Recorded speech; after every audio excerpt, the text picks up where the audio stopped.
Empezamos, ¿no, Antonio? Muy bien, pues bueno, pues buenos días y bienvenidos a todos y a todas en esta actividad para webinar. En que, en primer lugar, pues quería agradecer a los tres ponentes de gran calidad profesional, sobre todo que hayan aceptado con tanto entusiasmo y con tanto interés en una actividad de la Sociedad Española de Parasitología, que con todo el trabajo que llevan, pues no han tenido ningún problema a la hora de aceptarlo. Quería excusar a la doctora Paloma Merino Amador, que por motivos sobrevenidos se va a incorporar un poquito más tarde. Luego también pues quería agradecer a la Sociedad Española de Parasitología que se pueda realizar esta actividad y sobre todo también a la Universidad de Salamanca, José, porque está llevando la gestión de toda la informática y la infraestructura para que se pueda llevar a cabo este parawebinar. Como ya saben, bueno, pues el título lleva parasitosis importada y atención temprana en niños inmigrantes en España. Y este tema, bueno, pues lo propuse porque me parecía muy interesante abordar la situación actual de enfermedades parasitarias que tenemos en España, en niños inmigrantes, desde el punto de vista no solamente epidemiológico y conocer datos de prevalencia, sino también conocer un poco todo lo que hay antes de atención primaria, ¿no? El gran trabajo que se lleva a cabo y que luego pues deriva un correcto diagnóstico. Y también, bueno, pues enfocarlo sobre las técnicas de diagnóstico que aportan mayor sensibilidad, cuáles son los protocolos que están aprobados para realizar screening cribado en esta población pediátrica, como por ejemplo el screening en neonatal, en la enfermedad de Chagas. Y también había pensado, bueno, pues el enfoque de diferentes alternativas terapéuticas que hay para pacientes en edad pediátrica y que, como ya sabemos, pues muchas veces tienen limitaciones. De manera que, bueno, pues la idea era realizar una actividad interdisciplinar donde participaran médicos pediatras especialistas en atención primaria, especialistas en infectología y especialistas en microbiología y parasitología. De manera que, bueno, el orden de los ponentes será, en primer lugar, el doctor Martín Castillo de Vera, pediatra de atención primaria, Centro de Salud El Doctoral de Gran Canaria. En segundo lugar, el doctor Jorge Bustamante Amador, pediatra en el Centro de Salud de Guzmán el Bueno y Hospital del Escorial, con la subespecialidad en infectología infantil. Y por último, la doctora Paloma Merino Amador, médica adjunta responsable de la consulta de medicina tropical del Servicio de Microbiología del Hospital Clínico de San Carlos de Madrid y profesora adjunta en la Facultad de Medicina de la Universidad Complutense de Madrid. Recordar que se está grabando la sesión y que posteriormente pues, estará disponible este parawebinar en la página web de la Sociedad Española de Parasitología. Y como se ha llevado a cabo en otro parawebinar, hay un chat disponible en el cual pues, se pueden ir formulando las diferentes preguntas y si les parece bien, al final pues, tendremos un turno de debate donde se irán resolviendo preguntas o aquellas que están pues, dedicadas a un ponente en concreto o bien si son en general, pues cada uno el que quiera pues, puede aclarar la pregunta. También recordar que en el chat al final de la sesión se pondrá un link que lleva a la página web que permite solicitar el diploma de asistencia, que como siempre para los socios de la SOCEPA es gratuito y con un coste de 20 euros para el resto de asistentes. Pues bien, para dar paso a la primera ponencia, quiero presentar al doctor Martín Castillo de Vera, pediatra de atención primaria en el Centro de Salud del Doctoral Gran Canaria desde 2004, pediatra en el equipo de intervención de gerencia de atención primaria de Gran Canaria, que se encargó de la asistencia sanitaria de la emergencia migratoria en la isla de Gran Canaria desde 2020 hasta 2023. En cuanto a su trayectoria formativa laboral, destacar que tras licenciarse en Medicina y Cirugía por la Universidad de Las Palmas de Gran Canaria en 1999, obtuvo el título de especialista en pediatría y sus áreas específicas en el Complejo Hospitalario Universitario Insular Materno-Infantil de Gran Canaria. Es experto universitario en vacunas de atención primaria y en infectología pediátrica básica. Ha sido coordinador del Servicio de Salud Internacional Pediátrico de la CBS, de vecindario acreditado por la Gerencia de Atención Primaria de Gran Canaria desde 2013 hasta el 2020, miembro del Grupo Técnico de Vacunas de la Comunidad Autónoma de Gran Canaria y presidente de la Sociedad Canaria de Pediatría Extrahospitalaria desde el 2018 hasta la actualidad. Sin más, damos paso a su ponencia que lleva por título Atención sanitaria integral en una emergencia migratoria, y su impacto en el diagnóstico precoz de parasitosis importada. Cuando usted quiera. Muchas gracias. Bueno, en lo que compartimos la pantalla, quería reiterar pues el agradecimiento a la Sociedad Española de Parasitología pues por haber pensado de contar conmigo para esta webinar, y en especial pues a la doctora Callejón, que es con la que hemos tenido toda esta preparación, que muchas gracias. Bueno, simplemente para comenzar les muestro aquí mi potencial conflicto de intereses, que realmente tiene que ver con la asistencia que he realizado durante este tiempo en el equipo de intervención, básicamente. Bueno, en el año 2018 se produce un incremento en el flujo migratorio, ya de por sí numeroso, entre el norte de África y Europa a través de la ruta mediterránea, debido fundamentalmente a la reactivación que se estaba produciendo en el conflicto del Sahel.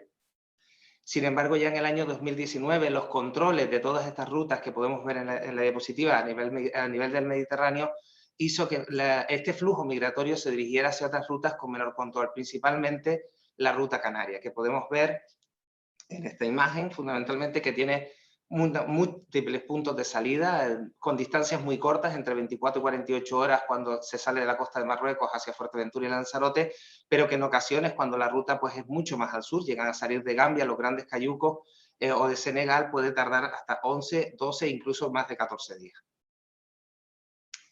En el año 2019 ya se pudo apreciar un ligero incremento con respecto a los años previos, y se esperaba que en el año 2020 pues esto siguiera así. Lo que ocurrió sí que es verdad que realmente era impensable para todos los que en ese momento intentaban coordinar la asistencia, porque se produjo un incremento de más del 750%, alcanzando ese año más de 23.000 personas de llegada a las islas. Más o menos de ellas el 70% pues lo hizo a la isla de Gran Canaria.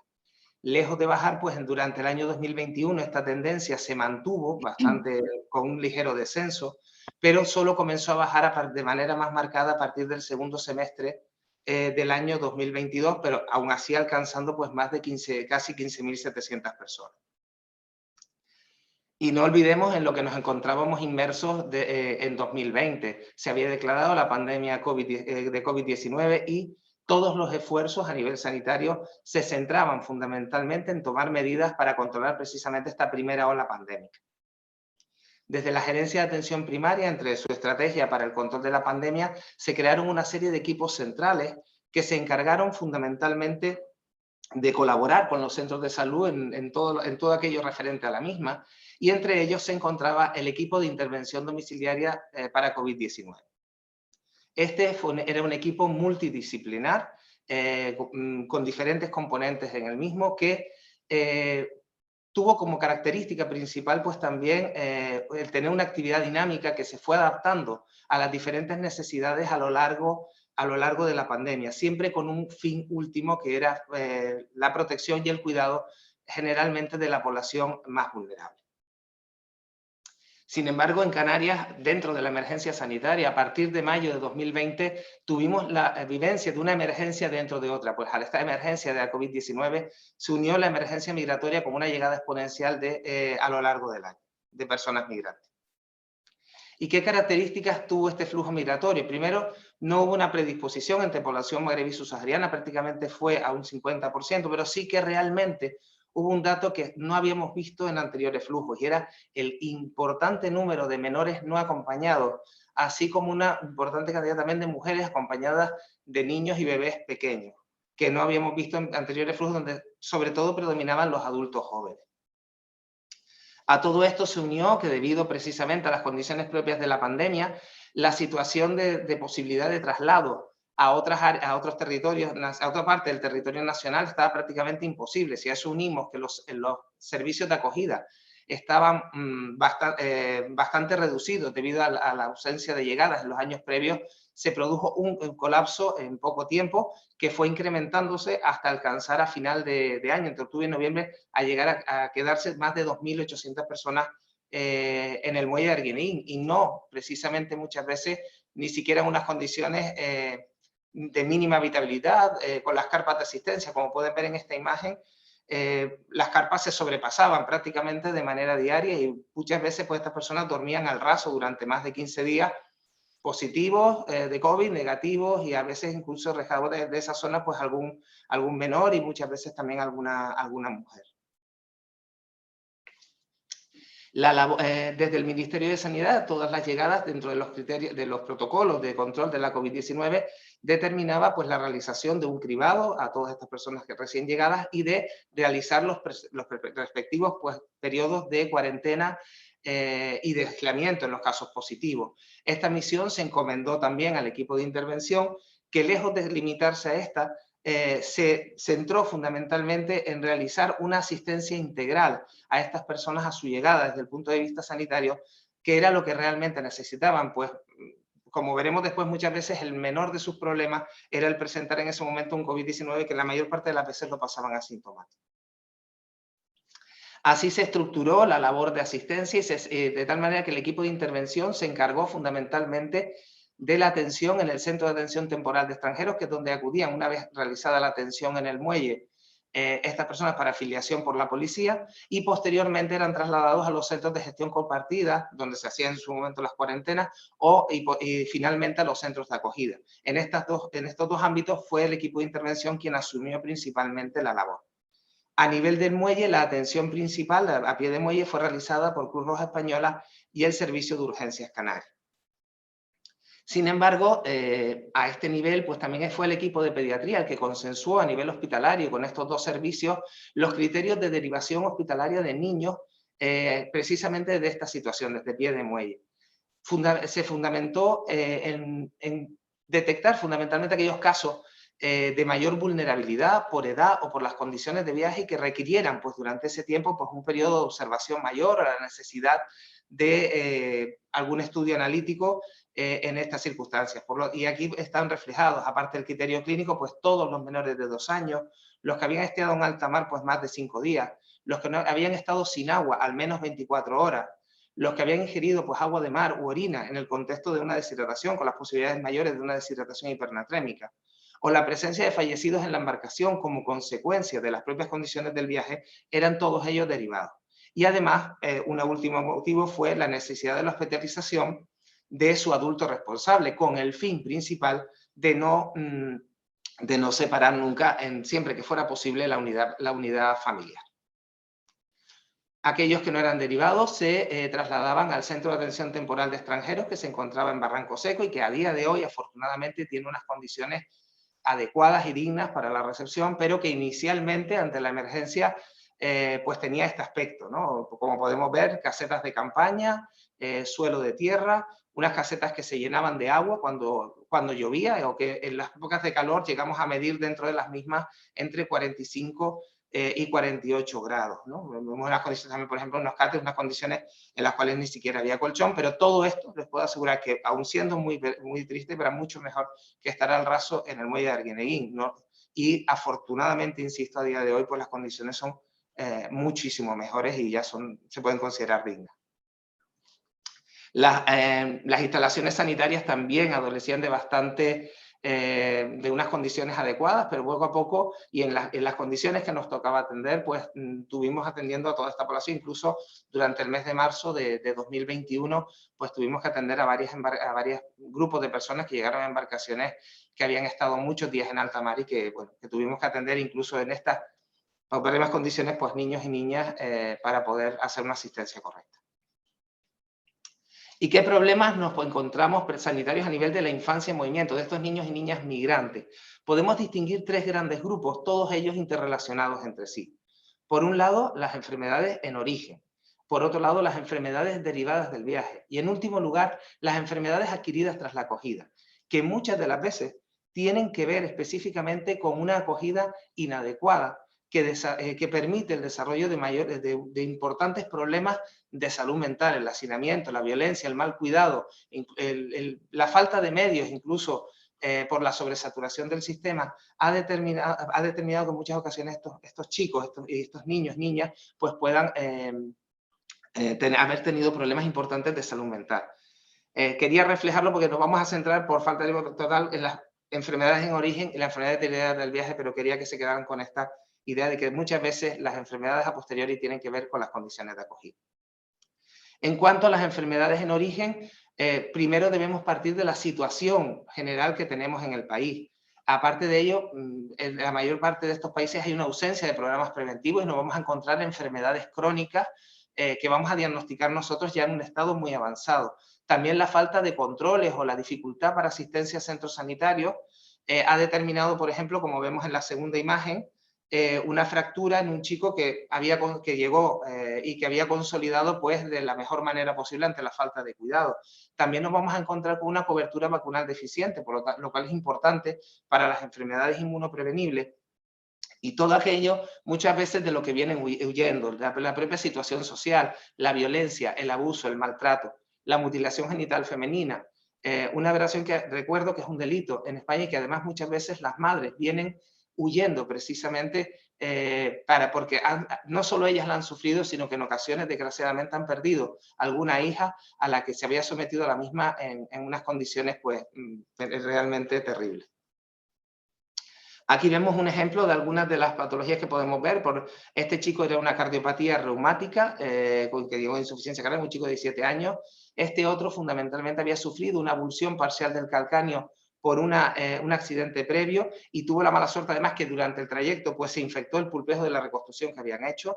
Este chico tenía una tumefacción a nivel palmar de 6 meses de evolución que resultó ser un rhabdomiosarcoma. Aquí encontramos en esta radiografía, vemos infartos óseos de un chico con una anemia drepanocítica, malformaciones osteoarticulares, a veces más amables como esta, que realmente eran totalmente funcionales, una polidactilia en manos y pies y otras veces pues realmente no tanto.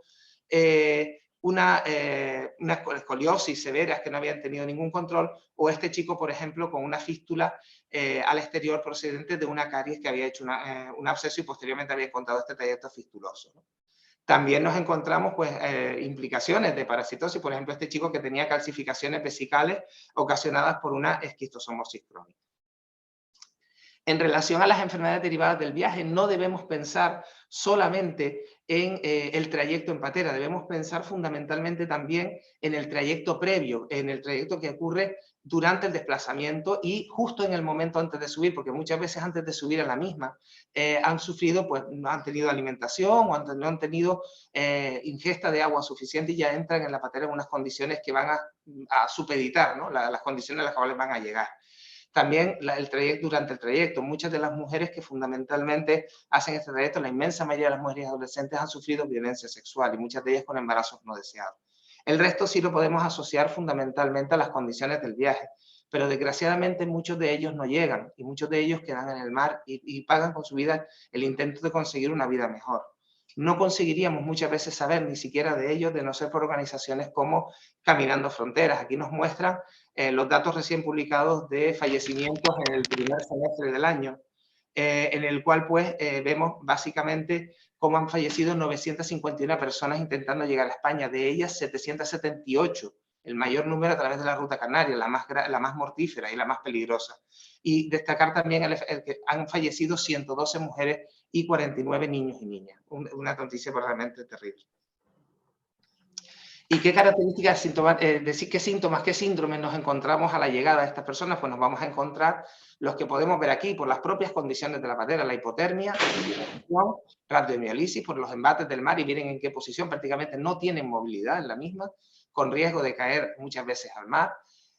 La cinetosis por el propio mareo que ocasiona vómitos de repetición, hipoglucemia y todo un compendio de quemaduras, traumatismos o heridas. Aquí vemos este último, pues todas las heridas y úlceras que nos encontramos muchas veces a la llegada y que podemos pensar en pacientes encamados, en pacientes ancianos con una patología encamados durante mucho tiempo, pero que vemos en chicos jóvenes, en niños, y simplemente por estar en una posición mantenida sin poderse mover a veces durante 8, 9, 10 y hasta 14 días en el peor de los casos. También infecciones o quemaduras orales muy marcadas incluso en bebés, que muchas veces insistir en que los niños van más protegidos, pero aún así sufren las inclemencias de un viaje tan terrible. Voy a insistir simplemente en esta entidad, en el pie de mano de patera, por ser más específica, y fue una entidad que ya nombraron en su momento como tal nuestros compañeros del Hospital Universitario Insular de Gran Canaria, para hacer referencia a una infección aguda de piel y partes blandas en pies, las piernas a veces y también en las manos, de unas condiciones que partían de un individuo que era sano antes del viaje y que tenía una relación directa de la infección con el viaje por mar y las condiciones propias de la patera. ¿Qué condiciones nos vamos a encontrar? Pues una mezcla, aparte de las pequeñas erosiones que se pueden producir fácilmente, va a haber una mezcla de agua de mar, heces, orina, los propios vómitos y el combustible, que van a crear un caldo de cultivo a partir del cual van a entrar estas bacterias de manera a través de la superficie, y estando en una posición quieta, pues el acceso hacia los planos profundos durante el periodo que dura el viaje va a ser muy fácil. ¿Qué bacterias podemos encontrarnos? Aparte de las habituales, de como pueden ser estreptococos, estafilococos, también enterobacterias procedentes también del contenido gastrointestinal. Vamos a encontrar bacterias principalmente relacionadas con el medio marino, como Shigella algae, y que son capaces de vivir en estas condiciones, u otras que también lo son como Vibrio pulnificus, variantes, especies de Vibrio, como Vibrio pulnificus o Vibrio acinolíticos, y es algo que debemos tener en cuenta a la hora de poner el tratamiento. Por ejemplo, este niño de 12 años procedente de Guinea se aisló una Shigella tras un trayecto de 7 días, o este otro chico de 17 años procedente de Marruecos tras una travesía de 4 días, pero pudimos aislar también, hizo una pierna de patera y pudimos aislar un Vibrio acinolítico. Una vez hecha la valoración en el Centro de Atención Temporal de Extranjeros, se derivan fundamentalmente las unidades familiares a los centros de familia y los niños y adolescentes sin adultos de referencia pues a los centros de menores. Y durante este periodo que hacían de cuarentena inicial y posteriormente en los centros de acogida definitivos, también realizaba el equipo la intervención, atendiendo fundamentalmente los procesos agudos que pudieran surgir, siguiendo con las curas necesarias y atendiendo aquellos casos de COVID-19 sintomáticos que pudieran verse. Sin embargo, el equipo no podía asumir todo, debido al volumen inmenso de trabajo, toda la atención posterior, la integración en el sistema sanitario y la necesidad de hacer una revisión más marcada. Y así se creó la figura del equipo pediátrico de apoyo a la atención a menores migrantes, que inicialmente, que estuvo formado por una pediatra y un enfermero, y que se dedicó fundamentalmente a esta labor, basándose en los principios recogidos en el SDS en este sentido, de accesibilidad al sistema, favorecer la accesibilidad al sistema sanitario, el cribado de enfermedades prevalentes, sobre todo infectocontagiosas, y la realización de un programa específico de vacunación para poner su calendario vacunal al día a la mayor brevedad posible. De todo este trabajo se desarrolló un protocolo a nivel regional, que es este documento de recomendaciones para la asistencia al menor de 15 años migrante africano asintomático, y que pueden descargar a través del QR, pero que en la práctica se aplicó a todos los chicos menores de 18 años. En él se recogen las características que tenía que tener la visita de acogida, visita que este equipo realizaba muchas veces en los propios centros de menores o de familias para una mayor accesibilidad a los mismos, y que en ocasiones pues también para favorecer la interrelación con el centro de salud se programaba en el mismo con las organizaciones responsables del cuidado. Aparte de dejarlo reflejado todo en la historia clínica, se daba siempre una información en mano, una información por escrito, para que en caso de continuar su periplo migratorio, pues estas personas pudieran tener esta información sanitaria consigo. Una vez bajaron la situación de la pandemia, mejoró, la práctica totalidad de pediatría del equipo pues se dedicó principalmente a esta labor. Y quiero destacar con esta imagen pues la labor fundamental de los intérpretes y los mediadores culturales, y que sirva como reconocimiento, porque sin su participación pues no hubiéramos podido llegar muchas veces a poder atender a los chicos y chicas que queríamos como realmente se merecían. En relación al cribado, este es el cribado fundamentalmente que realizábamos a todos a su llegada, un cribado estándar, y desde el punto de vista de las parasitosis vamos a destacar principalmente la recogida de parasitogeneses, que inicialmente se intentó, como debe ser, con 3 muestras por separado, pero que ante la imposibilidad de la propia logística de los centros de acogida, la propia implicación cultural muchas veces de los chicos y el encontrarnos en la inmensa mayoría con adolescentes y la colaboración que sabemos que generalmente suelen tener, pues se limitó fundamentalmente a los asintomáticos a una sola muestra. A nivel de la serología se determinó también desde el principio la serología de Strongyloides estercoralis tanto a población magrebí como subsahariana, y existía también un segundo escalón sobre búsqueda de huevos de esquistosoma hematobium en orina para aquellos subsaharianos que tuvieran tanto hematuria macroscópica como microhematuria. A partir de algunos datos del estudio que les voy a mostrar ahora, junto con la bibliografía de la evidencia posterior, probablemente con el consenso de diagnóstico de esquistosomosis publicado, pues posteriormente se añadió además la serología de esquistosoma al cribado en población subsahariana. Bueno, En esta fase inicial, el cribado de esquistosomosis, aquí ya les voy a poner algunos datos de parasitosis, pues recogimos una muestra de 768 pacientes subsaharianos en los cuales se recogió la orina, de los cuales 88 tenían hematuria, y de ellos, pues el 42%, 37 de ellos, se pudo visualizar fundamentalmente la presencia de huevos de esquistosoma. En otro estudio que habíamos realizado sobre eosinofilia, donde no teníamos hematurias, pues detectamos 11 positivos más, tanto por visualización como por serología, de tal manera que ya pues, nos daba claro de que estábamos quedándonos cortos con este cribado de manera simple. Finalmente, el total de la muestra, el 6,2% del total de la muestra que tenemos aquí, pues había resultado positivo a esquistosoma, y además en un 95% de los casos con una eosinofilia asociada que además fue estadísticamente significativa.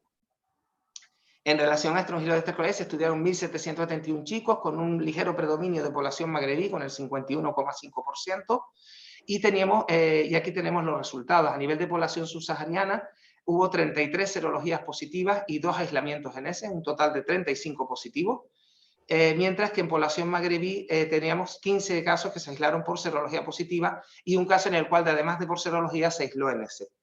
El del total, pues teníamos aproximadamente un 3% de prevalencia en nuestra muestra, que era de alrededor del 4% en población subsahariana y del 2% en población magrebí, una diferencia que fue estadísticamente significativa, al igual que la asociación tanto con eosinofilia de manera global como con eosinofilia relativa exclusivamente. Y en relación al estudio de parasitogenesis, pues tenemos fundamentalmente que las muestras fueron de 1.794, en este caso con un predominio de población, ligeramente predominio de población magrebí, con el 52,4%. Aquí vemos los aislamientos globales y podemos visualizar fundamentalmente la parte inferior que no había, si hacemos esta evaluación global, tanto de aislamientos únicos como múltiples, que no había diferencia entre población magrebí y subsahariana, pero cuando desglosábamos los datos podemos ver que la presencia de estos parásitos en población magrebí era sobre todo expensa de blastocistitis, que generalmente se va a comportar como comensal, o de Entamoeba fragilis con una patogenicidad muchas veces controvertida. Cuando nos ceñíamos al resto, pues sí había un ligero predominio a nivel de población subsahariana. Vemos, por ejemplo, como había mayor presencia de Giardia, y también de Entamoeba histolítica versus dispar, porque cuando necesitábamos realizar una segunda muestra, muchas veces por prueba de detección de antígeno, para poder confirmar el diagnóstico, pues muchas de estas personas ya habían continuado su periplo migratorio. Aquí vemos el resto de aislamientos, los menos abundantes. Bueno, vemos fundamentalmente, he puesto también las de presencia de comensales, como endolimas, entamoeba, polio, entamoeba dispar, en este caso sí se pudo hacer la distinción. También tuvimos algunos aislamientos de Cryptosporidium, en este caso en pacientes totalmente asintomáticos. Aislamos una entamoeba histolítica, esta sí confirmada, que estaba sintomática y se trató con parmomicina, y el resto pues corresponden fundamentalmente a mintos que realmente pensábamos que podía haber una mayor prevalencia, pero por diferentes motivos pues realmente esto fue lo que encontramos. Y no hay ninguna sesión en la que un pediatra no hable de vacunas, y esta no iba a ser una excepción propiamente dicho, porque realmente es muy importante los programas de vacunación en estas personas que van. En los menores de 15 años se aplicó fundamentalmente el calendario vacunal acelerado de la propia comunidad autónoma, pero también hubo planes específicos para la población entre 15 y 18 años y los adultos. Muchos de ellos, el 97%, vienen sin documentación de vacunas, y además las coberturas en sus países de origen pues son mucho más bajas que en nuestro mes. Ahí vemos la experiencia que tuvo el equipo con casi más de 9.000 vacunas administradas durante un año, entre febrero de 2022 y febrero de 2023, y que muchas veces, como vemos, pues los adultos eran los que se comportaban siempre pues un poco especialmente distinto a los niños, ¿no? ¿Y qué ha pasado en este último año? Ya estamos terminando. Pues fundamentalmente las llegadas han bajado, pero si hacemos una comparativa en los datos del Ministerio que aparecen en la parte superior, vemos cómo esta brecha entre el año de llegadas se va acortando, sobre todo por un aumento importante de llegadas a lo largo del mes de junio.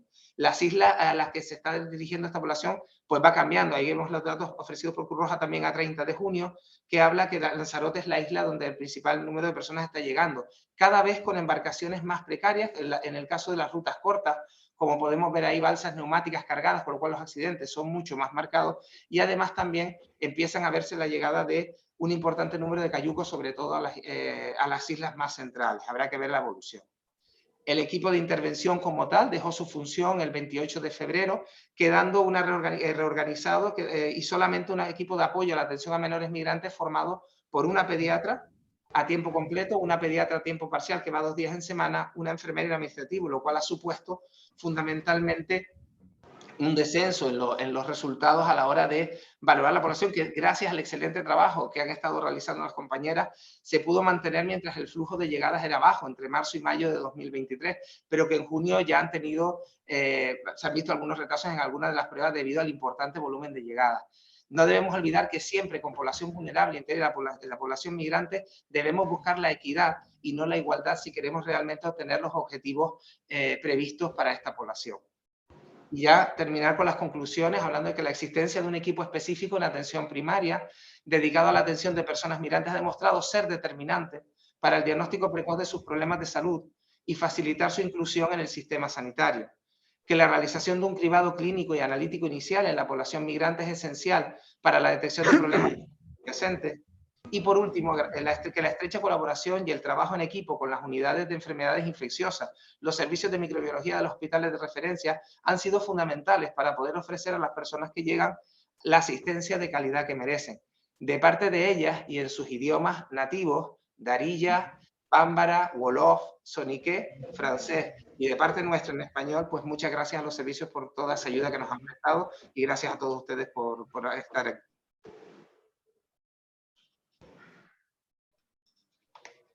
Pues muchísimas gracias, Martín. Desde luego ha sido una exposición muy interesante y pone en evidencia un gran trabajo por parte del equipo. Como ya he comentado antes, las preguntas las vamos a dejar para el final, para el turno de debate. Se pueden ir formulando en el chat. Y mientras, pues vamos a dar paso al doctor Jorge Bustamante Amador. El doctor se ha formado como pediatra del Hospital de la Paz con la subespecialidad de infectología infantil. Actualmente trabaja en el Centro de Salud de Guzmán, El Bueno y el Hospital del Escorial. Ha realizado rotaciones externas en la unidad del viajero de adultos del Hospital Carlos III, Mozambique y Ecuador en medicina tropical. Ha realizado un máster en VIH y un curso de experto universitario en infectología infantil. Ha trabajado durante un año como pediatra en un hospital en Guinea Ecuatorial con el objetivo de aprender en un país endémico de enfermedades tropicales. Realizó la tesis doctoral de parasitosis importadas en pediatría con mención internacional y calificación cum laude.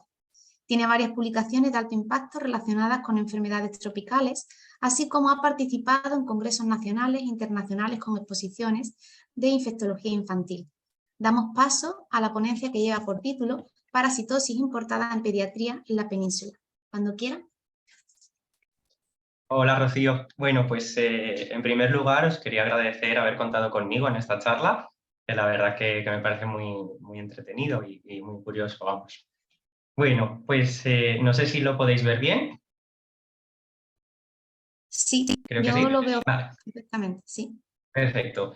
Bueno, pues la charla de la que voy a hablar son las parasitosis importadas en pediatría y... A ver, perdón, sí, se pasa. Este es el índice de los contenidos que voy a tratar a lo largo de la charla. Inicialmente voy a hablar de una introducción, por qué hemos hecho estos estudios de los que voy a hablar, los objetivos de por qué hicimos los estudios, los estudios que mostramos y finalmente la discusión, un poquillo de la discusión y las conclusiones. Bueno, como bien sabéis, se define parásito como un microorganismo que vive o se hospeda en otro organismo y que consigue su alimento a través de este. A nivel mundial se estima que 3,5 billones de personas están parasitadas, es decir, prácticamente la mitad de la población mundial, un 40%. Y los principales factores de riesgo son vivir en áreas tropicales o subtropicales, la infancia, el hacinamiento y las malas condiciones higiénico-sanitarias. Muchas de estas enfermedades son consideradas enfermedades tropicales desatendidas y esto acarrea un problema social, ético, económico y sanitario, dado que es un círculo vicioso. Además, vivimos en un mundo que cada vez tiende más a moverse por la globalización y la migración en búsqueda de nuevas oportunidades en la calidad de vida de las personas.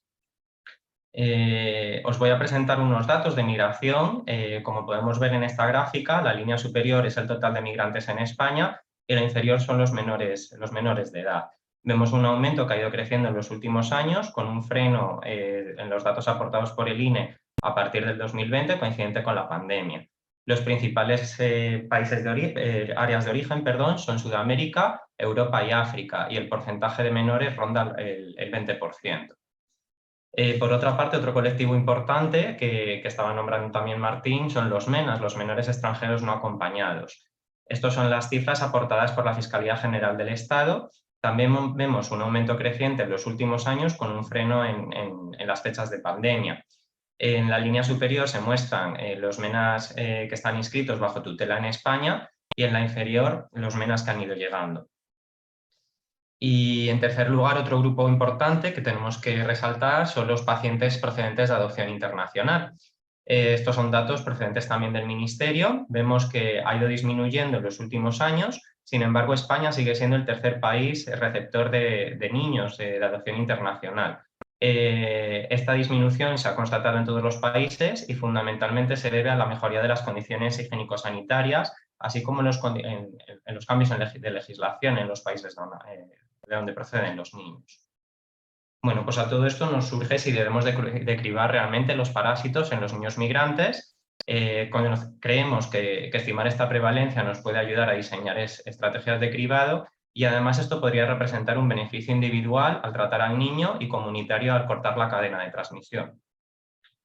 Como hemos nombrado, España es uno de los países principales receptores de MENAs, de migrantes y de niños de adopción internacional, y el Hospital La Paz, que es donde se realizan los estudios que voy a presentar a continuación, es un centro de referencia nacional para enfermedades tropicales infantiles.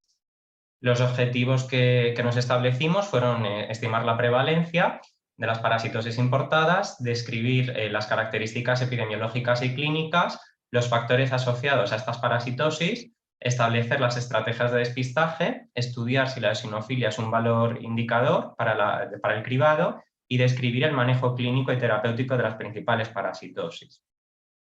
Este es el primer artículo del cual os voy a hablar, se titula Cribado de parasitosis en niños migrantes y los objetivos fundamentales de este subestudio eran estimar la prevalencia, la epidemiología y las características clínicas.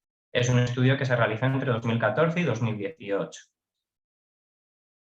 Se cribaron un total de 813 niños con una prevalencia de parasitosis de prácticamente el 30%. En esta tabla podemos ver a la izquierda el análisis descriptivo, en las columnas intermedias el análisis univariante y por último en la derecha los resultados del multivariante. Vemos que la franja etaria con mayor riesgo de tener parasitosis eran los niños entre 6 y 12 años. En cuanto a tipo de paciente, los MENAs eran los que tenían mayor riesgo seguido de los adoptados. Las regiones de procedencia, fundamentalmente los africanos seguidos de los de América Latina. Y por último vemos cómo tener una eosinofilia representaba un riesgo prácticamente 10 veces mayor de tener un parásito. En nuestros resultados vimos que el 100% de los MENAs, el 35,3% de los adoptados y el 17% de los inmigrantes tenían un parásito. Y los más frecuentes fueron la yarriasis, la esquistosomiasis, la toxocariasis y la strongyloidiasis. En esta tabla podemos ver los parásitos y divididos por tipo de paciente y procedencia. Podemos ver que la toxocara se da fundamentalmente en pacientes asiáticos y adoptados, el strongyloides también en pacientes asiáticos y adoptados, el esquistosoma en asiáticos y MENAs, y la giardia fundamentalmente en africanos y adoptados. Y luego dentro de los no patogénicos encontramos el Endolimax nana, el blastocistis, que como bien también ha nombrado Martín, en algunos casos se comporta como patogénico. Hemos de decir también que prácticamente el 50% de los niños con un parásito estaban asintomáticos, ya que aunque la eosinofilia fue un factor de riesgo para presentar una parasitosis, el 56% de los niños con un parásito no tenían eosinofilia y por ello recomendamos el cribado sistemático. En segundo lugar, vamos a hablar de la eosinofilia y cómo debemos de proceder.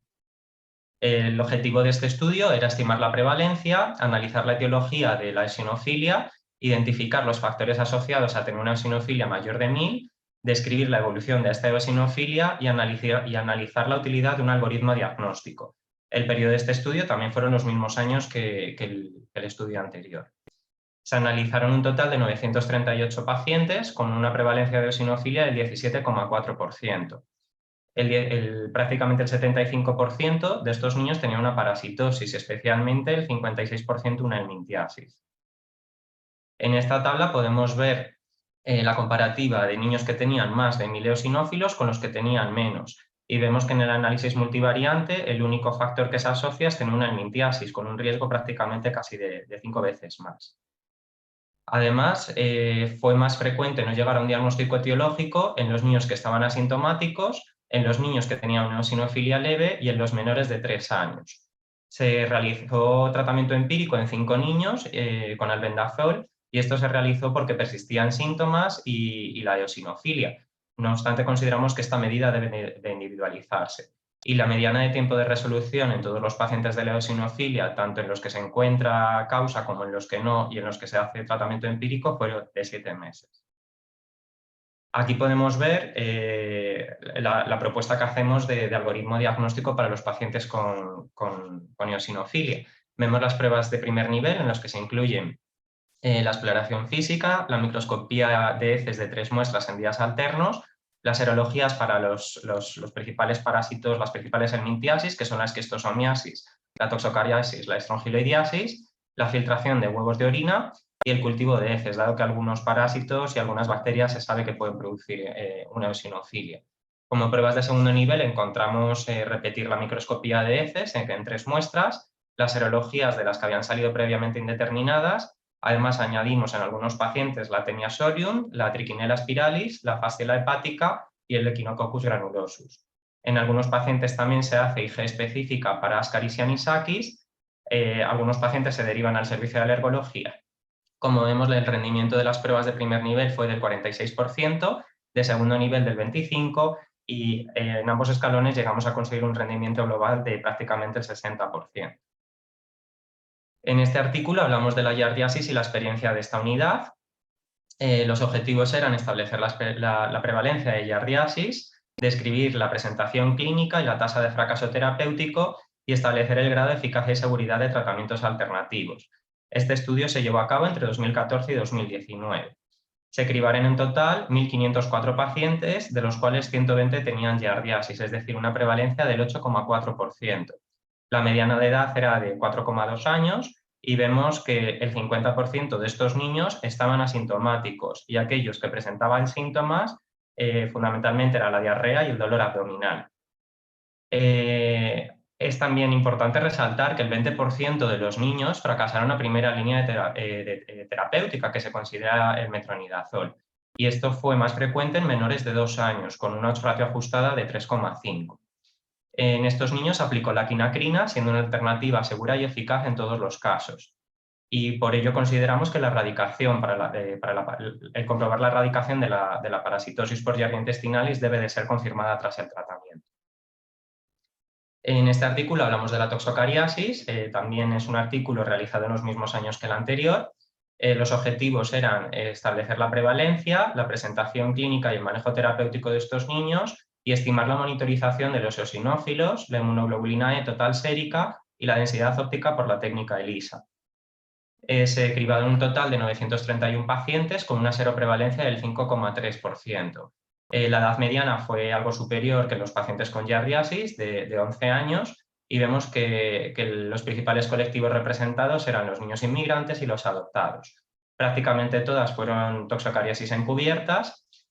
Solo el 34% de estos niños tuvieron síntomas, siendo los gastrointestinales, en concreto el dolor abdominal, los más frecuentes, y el 57% tenía eosinofilia y un 50% aumentada la IG total sérica.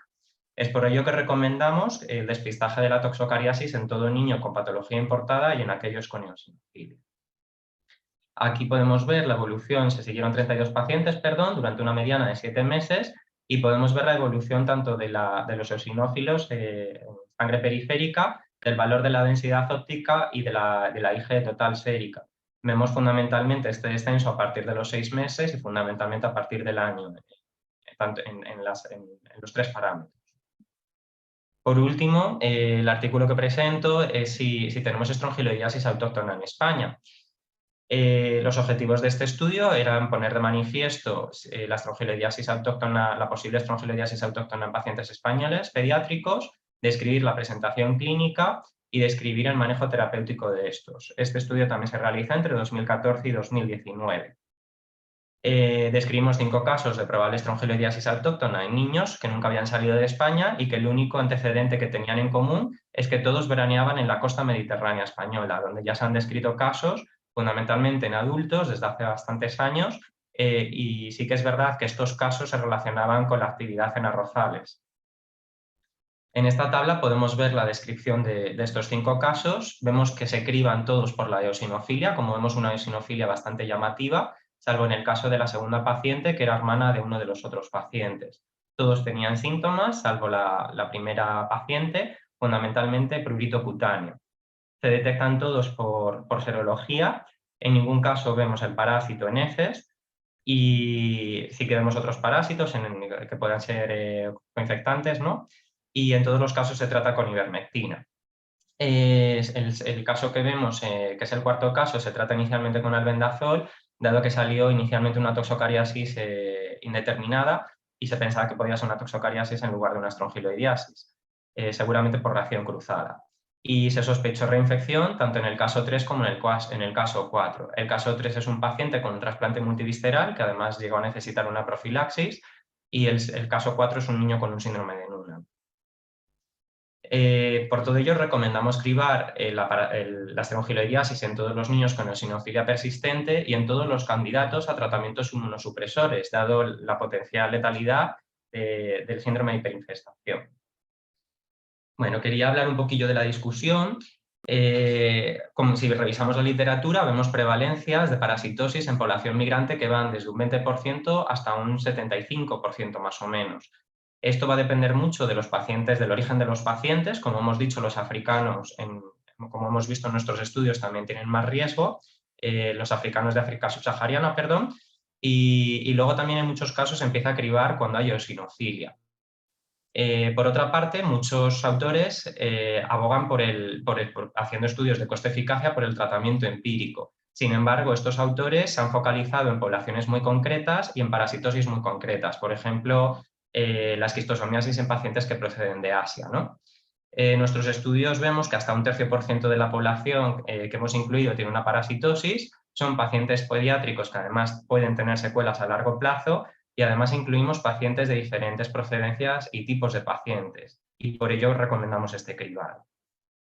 En cuanto a qué técnicas debemos de usar, es bien sabido que las técnicas que se consideran el gol estándar son las técnicas directas de visualización del parásito. Sin embargo, presentan limitaciones estas técnicas, y es que básicamente necesitamos un personal experto, muchas técnicas necesitan tiempo y muchas veces no tenemos ambas cosas. Y por otro lado, encontramos los kits serológicos para la helmintiasis, que podemos tener, como hemos comentado, las serologías cruzadas, y además no tenemos kits serológicos para todas las parasitosis. En nuestros estudios vemos que, aunque nos guiemos por los síntomas, muchos niños no presentan estos síntomas. La eosinofilia es un buen marcador, sin embargo, no todos presentan eosinofilia, y la IgE es verdad que tenemos pocos pacientes analizados, pero al igual que la eosinofilia, no todos los pacientes presentan una IgE elevada. Por ello recomendamos el cribado combinado tanto de técnicas directas como de técnicas indirectas. Cabe también nombrar el tratamiento de las parasitosis en pediatría. La Agencia Europea del Medicamento ha puesto en varias ocasiones de manifiesto la necesidad de investigar en fármacos antiparasitarios en pediatría. Como hemos dicho al principio, son enfermedades desatendidas, por lo tanto los estudios son muy escasos, y además la población pediátrica es una población más vulnerable, que muchas veces no se incluyen ensayos clínicos y hay más trabas. Entonces tienen por ello también más riesgo de reacciones adversas. En los estudios que hemos realizado, las principales parasitosis fueron la giardiasis, la esquistosomiasis, la estrongiloidiasis y la toxocariasis, y es verdad que en muchos casos necesitamos recurrir a formulaciones de adultos. Algunas veces son fármacos que usamos off-label, y también en muchos casos necesitamos emplearlos como fármacos extranjeros. La aplicabilidad clínica de los estudios fundamentalmente es la monitorización de la patología importada y la optimización de los programas de cribado. Además, esto puede tener una repercusión en la transmisión comunitaria, y fundamentalmente ya se está empezando a ver en varios estudios que el cambio climático está favoreciendo que estas parasitosis se puedan hacer endémicas de sitios donde antes no lo eran. Tenemos además escasa evidencia del manejo de estos pacientes y de las parasitosis en pediatría, y esto puede dar pie al desarrollo de guías de práctica clínica, que no las tenemos. y además existe, como hemos nombrado, una necesidad evidente de formulaciones pediátricas y de estudios en esta población. Las limitaciones de estos estudios es que son retrospectivos, que están llevados a cabo en una unidad de referencia, por lo tanto puede haber un sesgo de selección. No se han cribado todos los parásitos, como pueden ser las filarias. Estamos con escasos pacientes en los que se analiza la IG total sérica y no hemos realizado estudios de coste-eficacia. En cuanto a las conclusiones, como hemos visto, las parasitosis son frecuentes en población pediátrica y las fundamentales son la giardiasis, la esquistosomiasis, la toxocariasis y la strongyloidiasis. Recomendamos el cribado sistemático de los parásitos intestinales en esta población y para ello recomendamos combinar técnicas directas e indirectas. Los grupos que más tuvieron riesgo fueron los MENA, seguidos de los adoptados, los pacientes procedentes de África y América Latina y el grupo etario entre los 6 y los 12 años. La eosinofilia es un hallazgo frecuente y sobre todo los valores por encima de 1000 se asocian a tener una helmintiasis tisular. La ausencia de eosinofilia no debe descartar que el paciente pueda tener una parasitosis. La giardiasis es bastante frecuente y, como vemos, 1 de cada 5 pacientes, y este resultado se sigue viendo en la literatura y es prácticamente constante, fracasa a primera línea de tratamiento y por ello debemos de comprobar la erradicación. La toxocariasis es una parasitosis frecuente, muchas veces es asintomática y tampoco presenta eosinofilia, y vemos que la disminución paulatina de la densidad óptica por la serología, el descenso de los eosinófilos y la hemoglobulina de total sérica son parámetros útiles para el seguimiento. En cuanto a la strongyloidiasis, vemos que es una parasitosis de distribución mundial. Vemos que también puede haber pacientes en España que nunca hayan salido de España y debe incluirse en los protocolos de menores con eosinofilia persistente y en todo candidato a tratamiento inmunosupresor. Y por último, es imprescindible promover la investigación pediátrica, el desarrollo de formulaciones adecuadas y la realización de ensayos clínicos en menores que generen evidencia necesaria para optimizar los tratamientos frente a las principales parasitosis. Muchas gracias. Muchas gracias, Jorge. Igualmente ha sido una exposición muy enriquecedora. Quería volver a recordar que las preguntas las podemos formular en el chat para el final de las 13 ponencias para hacer un coloquio con turnos de preguntas. Y bueno, pues a continuación damos paso a la doctora Paloma Merino Amador, licenciada y doctora en Medicina y Cirugía por la Universidad Complutense de Madrid. Es especialista en microbiología y parasitología clínica desde el año 2004. En su trayectoria profesional ha combinado la actividad clínica y la del laboratorio con la actividad docente, siendo profesora asociada de la Facultad de Medicina de la Universidad Complutense de Madrid y responsable de la asignatura Medicina Tropical y Salud Global, habiendo participado en la docencia internacional a través de la Escuela Complutense Latinoamericana en diversas ediciones, lo que le ha permitido realizar alianzas de trabajo y cooperación internacional. Es la responsable de la consulta de medicina tropical y del viajero del Servicio de Microbiología Clínica del Hospital Clínico San Carlos de Madrid. Pertenece al grupo de trabajo de enfermedad de Chagas de la Sociedad Madrileña de Microbiología. Damos, por tanto, paso a la ponencia que lleva por título Control de Chagas en niños inmigrantes en pediatría en España. Cuando quieras. Hola, buenos días, Rocío. Paloma, se escucha un poquito flojo. A ver si le puede... Sí, a ver si ahora me ves. No, ¿verdad? No, se te escucha un poco lejano. Ahora mejor. ¿Ahora? Sí. Ahora No sí. me oís bien, ¿no? No, ahora se te escucha mejor. ¿Mejor? ¿Se oía? Sí. Vale, perfecto. Pues es que estoy con un pequeño problema y no estoy con mi ordenador habitual y todo, así que os pido disculpas por si se va a oír un poquito mal. No, pero ahora perfecto. ¿Ahora perfecto? Vale, Sí. gracias. Muy bien, pues voy a compartir la pantalla para dar paso a la ponencia y ante todo darte las gracias, Rocío, por la invitación y agradecer la importancia de, bueno, en mi caso, por supuesto, de hablar las parasitosis en la población pediátrica y especialmente me gustaría dar las gracias por incluir la enfermedad de Chagas, que como iremos viendo ahora es una de las enfermedades que se consideran desatendidas por la Organización Mundial de la Salud y también olvidadas, y ahora os voy a explicar un poquito la las circunstancias que llevan a esto. Así que muchísimas gracias por contar con el Chagas en esta jornada.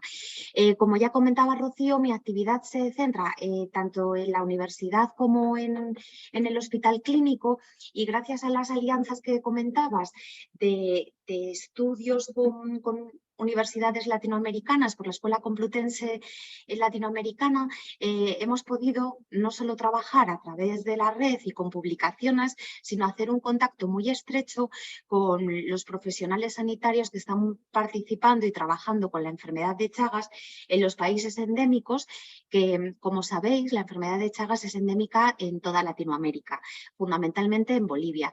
Y esto nos ha permitido tanto poder trabajar con ellos, ver cómo se trabaja en el terreno donde esta enfermedad es endémica, y no solo el trabajo, el diagnóstico o el tratamiento, que al final va a depender mucho de las condiciones sanitarias que nos encontremos en cada país, sino también poder llegar a entender a un nivel cultural lo que supone la enfermedad de Chagas para las personas que viven en estas zonas endémicas, porque se ha generado se habla mucho de ella, se genera mucha discusión, mucho problema, porque ha dado muchos problemas en muchas familias, pero a pesar de que es una enfermedad que se conoce desde hace mucho tiempo, los avances en el tratamiento han sido muy escasos.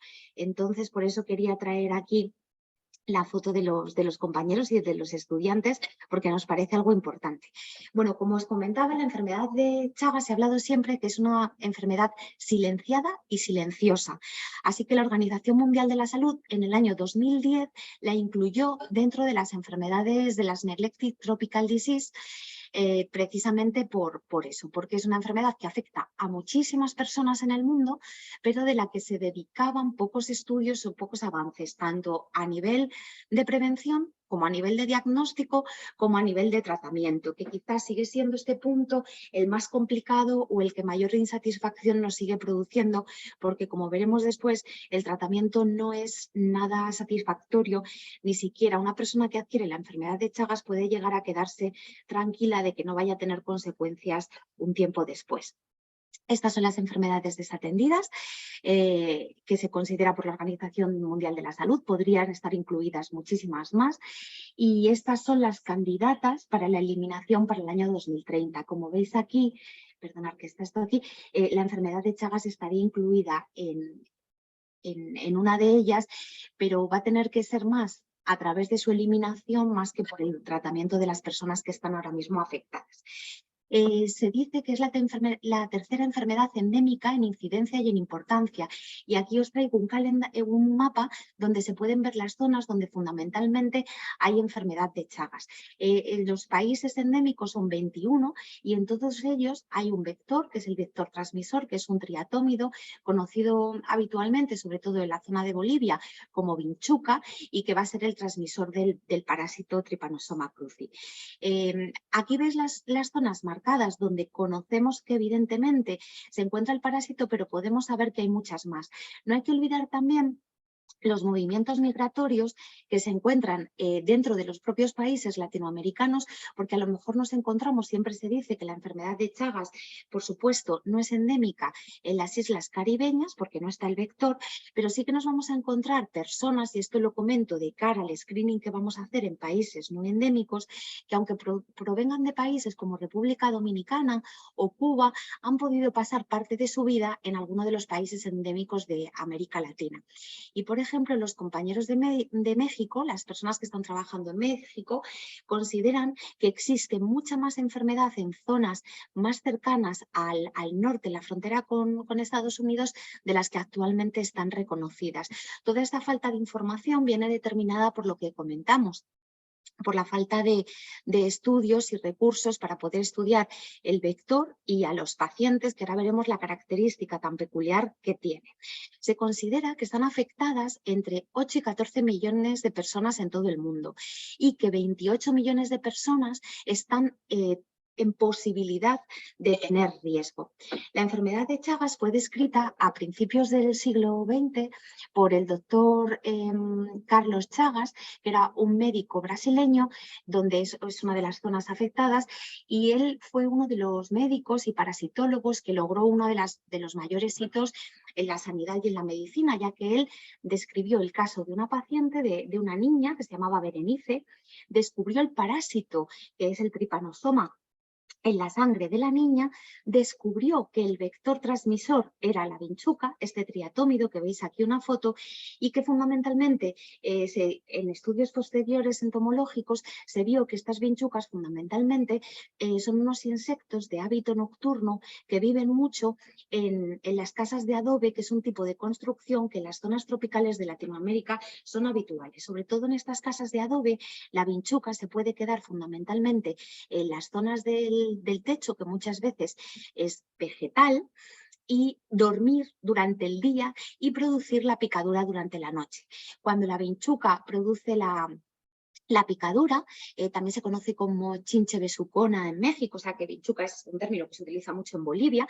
Este triatómido, cuando produce la picadura durante la noche, mientras está aspirando la sangre de la persona a la que ha picado, defeca. La picadura de la vinchuca es bastante grande, se produce dolor y rascado, y entonces el paciente con sus propias uñas introduce en el interior de la sangre y sistema linfático las heces de la vinchuca, que es donde va Trypanosoma cruzi. Y aquí es cuando empezaría el ciclo.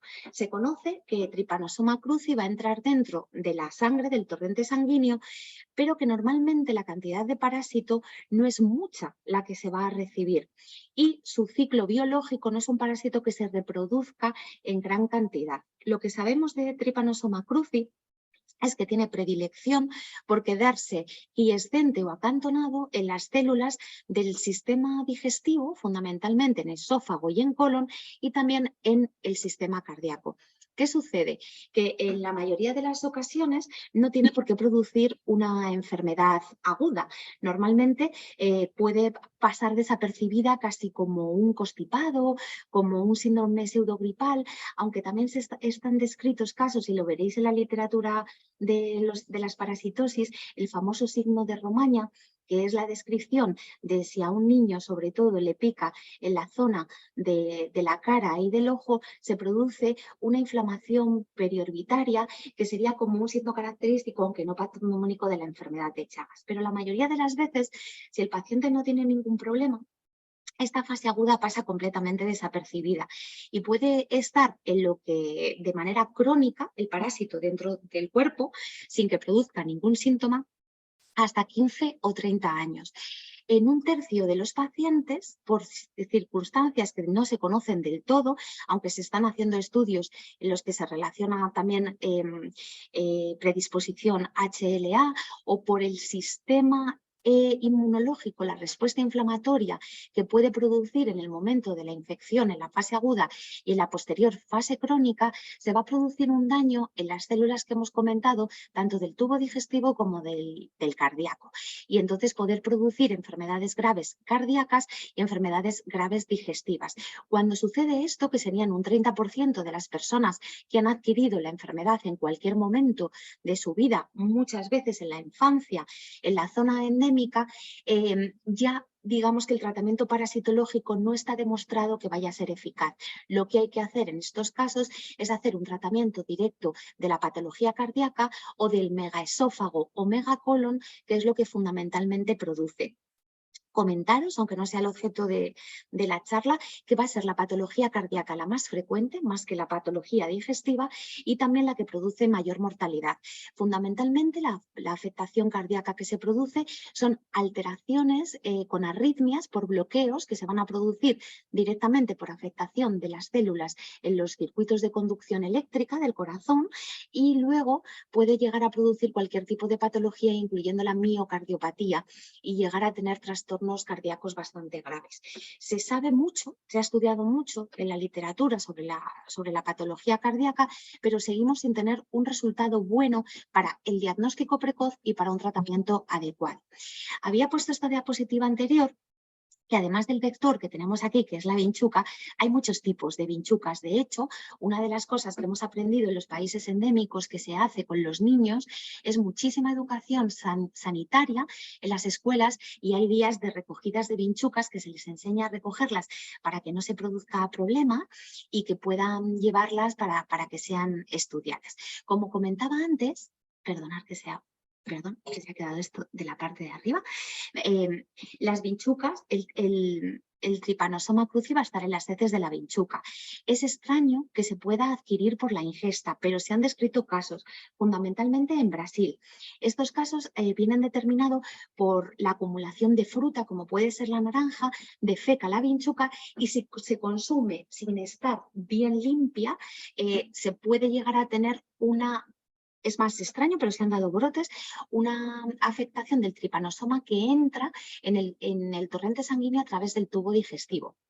Luego, evidentemente, podría transmitirse a través de pinchazos de laboratorio cuando estemos manipulando sangre de pacientes infectados y con una PCR positiva en sangre, es decir, que el parásito esté circulando. Y luego hay una vía que es la que nos vamos a centrar hoy especialmente, que es la vía materna. Se ha demostrado que las madres con afectación chagásica, con la enfermedad de Chagas, pueden transmitir la enfermedad al feto a través de la placenta y de la circulación materno-fetal. Y esto va a ser uno de las medidas a través de la Organización Mundial de la Salud y a nivel sanitario que más importancia se está teniendo. Como os decía, uno de los problemas importantes, y quería aparecer aquí con este artículo sobre la evaluación económica de lo que supone los pacientes con enfermedad de Chagas, y luego os comentaré por qué, porque empiezo hablando casi directamente de dinero, es porque va a resultar que el screening que vamos a proponer hacer, al ser una enfermedad silente y silenciada, que no le va a estar dando clínica al paciente y que el tratamiento no es del todo eficaz, uno de los problemas que se plantea es que produce un aumento en el consumo de recursos sanitarios, fundamentalmente para el diagnóstico y para el tratamiento, y se han hecho estudios de evaluación para poder convencer o demostrar a nuestros sistemas de gerencia sanitarios que evidentemente es importante conocer qué personas están afectadas por la enfermedad de Chagas, aunque no hayan dado sintomatología. Y volví a repetir un poco lo que hace este estudio, que es ir a hacer un estudio matemático en el que va viendo que si la mayoría de las personas están en una fase aguda, son asintomáticos y van a permanecer asintomáticos el 90%, sí que vamos a tener un 10% que con un diagnóstico temprano, antes de que pase a la fase de indeterminado a crónico con las formas clínicas, el detectar a estos pacientes y poderlos tratar cuanto antes va a ser fundamental. Y en este estudio, que es un artículo muy interesante, se ve cómo en términos económicos cuesta evidentemente más tratar a una persona de una patología cardíaca crónica y grave o digestiva que poder invertir un dinero en la serología de su diagnóstico y en el tratamiento. Por supuesto, sí, por tener por descontado el trauma o el problema personal que le puede suponer a cada una de las personas y la ansiedad, porque muchos de estos pacientes han tenido experiencias negativas con familiares, con amigos y conocen que es una enfermedad que, aunque por suerte la mortalidad de las personas afectadas es menor del 5%, pero que sí que sucede. Entonces se empezó a trabajar con esto. Aunque la enfermedad de Chagas, como os digo, fue descrita en 1908 por Carlos Chagas, ha tenido muy pocas publicaciones a lo largo de la historia. Y quiero que veáis unas partes importantes. No es hasta el año 1922-1923 cuando se describe la cardiopatía. Y después, en el año 1935, es Argentina el país que toma gran parte del liderazgo en la enfermedad de Chagas para intentar, por lo menos, saber el mapa de distribución de la enfermedad, y aparece en el año 1956 una publicación en Circulation hablando sobre el problema de la patología cardíaca. Pasa de ser una enfermedad parasitaria que no se conocía lo que sucedía a ser una enfermedad en la que se le da una relevancia de patología cardíaca en el año 56. Comentaros, como os comenté antes, porque es una anécdota que a mí me parece importante, que el doctor Carlos Chagas siguió el caso de Berenice, de la niña que os comentaba, donde consiguió describir la enfermedad hasta la muerte de Berenice. ¿No? El doctor Carlos Chagas muere antes que ella, pero su equipo sigue siguiendo a Berenice, que no fallece de enfermedad de Chagas. Berenice sería un caso de ese 90% de personas que, adquiriendo la enfermedad en la infancia, por suerte no desarrollaron patología ni cardíaca ni digestiva. ¿Qué sucede en los años 80 y en los años 90? La inmigración a Estados Unidos, y después en los 2000 la vivimos en España. Esta inmigración a Estados Unidos, que veis que sucede aquí cronológicamente, veis cómo empiezan a aumentar las publicaciones sobre la enfermedad de Chagas, que ya os digo que habían tenido poca importancia y poca relevancia, se le había dado poco interés científico, empieza a tomar importancia porque lo que sucede es que en Estados Unidos se describen unos casos de enfermedad de Chagas en pacientes americanos, estadounidenses, que no habían viajado a zonas endémicas, pero sí que habían recibido una transfusión sanguínea. Y esto hizo que lo que llamamos mundo industrializado o mundo con recurso económico superior, como es Estados Unidos, empezara a tomar conciencia de esta enfermedad que evidentemente se había quedado olvidada y desatendida en los países latinoamericanos o países tropicales, que no se le había dado mayor importancia. Esto mismo empieza a suceder en los 2000 en España, y mirad cómo empieza a aumentar el número de publicaciones, que es una medición indirecta del interés científico que esta enfermedad puede llevar. Estos flujos migratorios que ya conocéis, que fundamentalmente, como hemos dicho, son en los 80-90 Estados Unidos, empiezan a aumentar mucho a Europa. No solo a Europa, una de las asociaciones más grandes de pacientes con la enfermedad de Chagas está en Japón, y viene determinada por mucha migración que ha habido desde Perú, que es un país que tiene mucha relación con Japón, y nos estamos encontrando con que a nivel mundial no nos vamos a encontrar solo a los pacientes en estas zonas endémicas, sino que tenemos personas afectadas que a lo mejor ni lo saben, por supuestísimo en España, en Francia, Portugal, toda Europa, en Australia y en Japón, con todo el condicionante que lleva que una enfermedad tan geolocalizada, con una geoepidemiología tan concreta, haya un desconocimiento científico y social de ella en el resto de países. Y ahí empieza a trabajarse y a tener un gran interés, y España se convierte en el país fundamental por nuestra proximidad cultural, por nuestra historia, por nuestro lenguaje, con personas que vienen a trabajar a nuestro país y que pueden estar afectadas de la enfermedad de Chagas y ni siquiera saberlo. De manera que el mapa de la enfermedad de Chagas, que al principio se enseñaba, en el que poníamos fundamentalmente los países latinoamericanos, desde México hasta Argentina o Chile, se empieza a ver una puntuación de personas con esta afectación en muchas más partes del mundo, y aquí, según veis los puntitos, es la cantidad de personas que pueden estar afectadas. España tiene un amplísimo papel importante. Vuelvo a repetir que el país con mayor afectación es Bolivia, aunque Argentina y Brasil también han tomado la posición de un estudio científico importante, aunque los últimos años Bolivia ha hecho un esfuerzo tremendo para poder tratar a las personas en su medio. Aquí os ponía también las publicaciones en España para que fuerais viendo cómo había en el año 2011 teníamos 39 publicaciones, y bueno, aquí es que tenemos el tema de lo de la pandemia, pero cómo progresivamente se ha ido aumentando el interés. Vale, ¿qué cantidad de personas pensamos que pueden estar afectadas en España? Pues aquí, cogiendo unos datos de migración del primer trimestre del 2022, según el Instituto Nacional de Estadística, en España vive un 11,8% de personas extranjeras. De estas personas procedentes de otras zonas, el principal país receptor en este año fue Ucrania, por el tema de la guerra de Ucrania, pero luego el siguiente es Perú, con un 20,1%, país endémico de enfermedad de Chagas, y Colombia, con un 19,1%, que también es endémico de enfermedad de Chagas. Si lo vemos por comunidades autónomas y viendo cómo se produce el crecimiento poblacional a costa de población procedente de otros países, nos encontramos que, por ejemplo, la Comunidad de Madrid crece un 0,82, las Islas Baleares un 0,61, Valencia o Murcia son comunidades que van creciendo gracias a la población procedente de otras zonas endémicas. Son las zonas geográficas en España donde no hay un crecimiento de la población. Es decir, un total de un aumento de un 0,38 en general en toda España. Tendríamos que ver de toda esta población quiénes podrían estar afectados en la enfermedad de Chagas.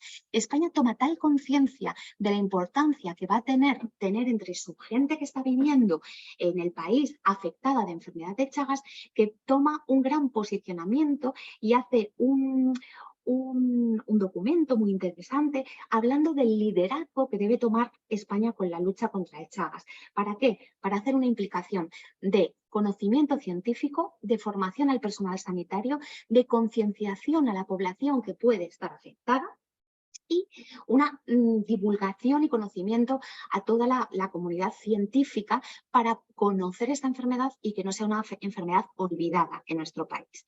De esas personas que hemos visto inmigrantes, ¿cuáles podrían tener patología chagásica?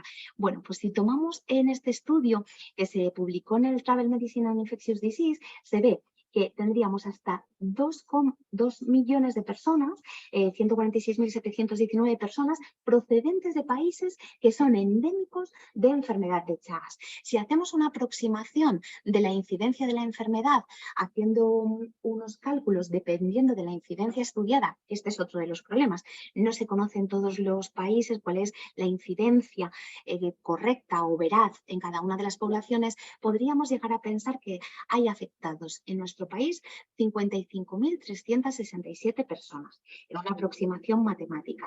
Y ahora nos preguntamos, de todas estas personas, no hemos hablado todavía del tratamiento, que mencionaré muy deprisa, pero tenemos un tratamiento que, aunque no sea el ideal, se dispone. ¿Cuántas de estas personas han sido tratadas? Y aquí os traigo unos datos en los que se puede ver muy claramente, por ejemplo, en Andalucía, si esto representara el total de personas con posible afectación de enfermedad de Chagas, estarían tratadas este trocito. Es decir, de un total de 64, es una aproximación matemática, se habría tratado a 20. ¿Vale? Por ejemplo, Cataluña, que también tiene un gran número de población, pues habría tratado a 93 de 150.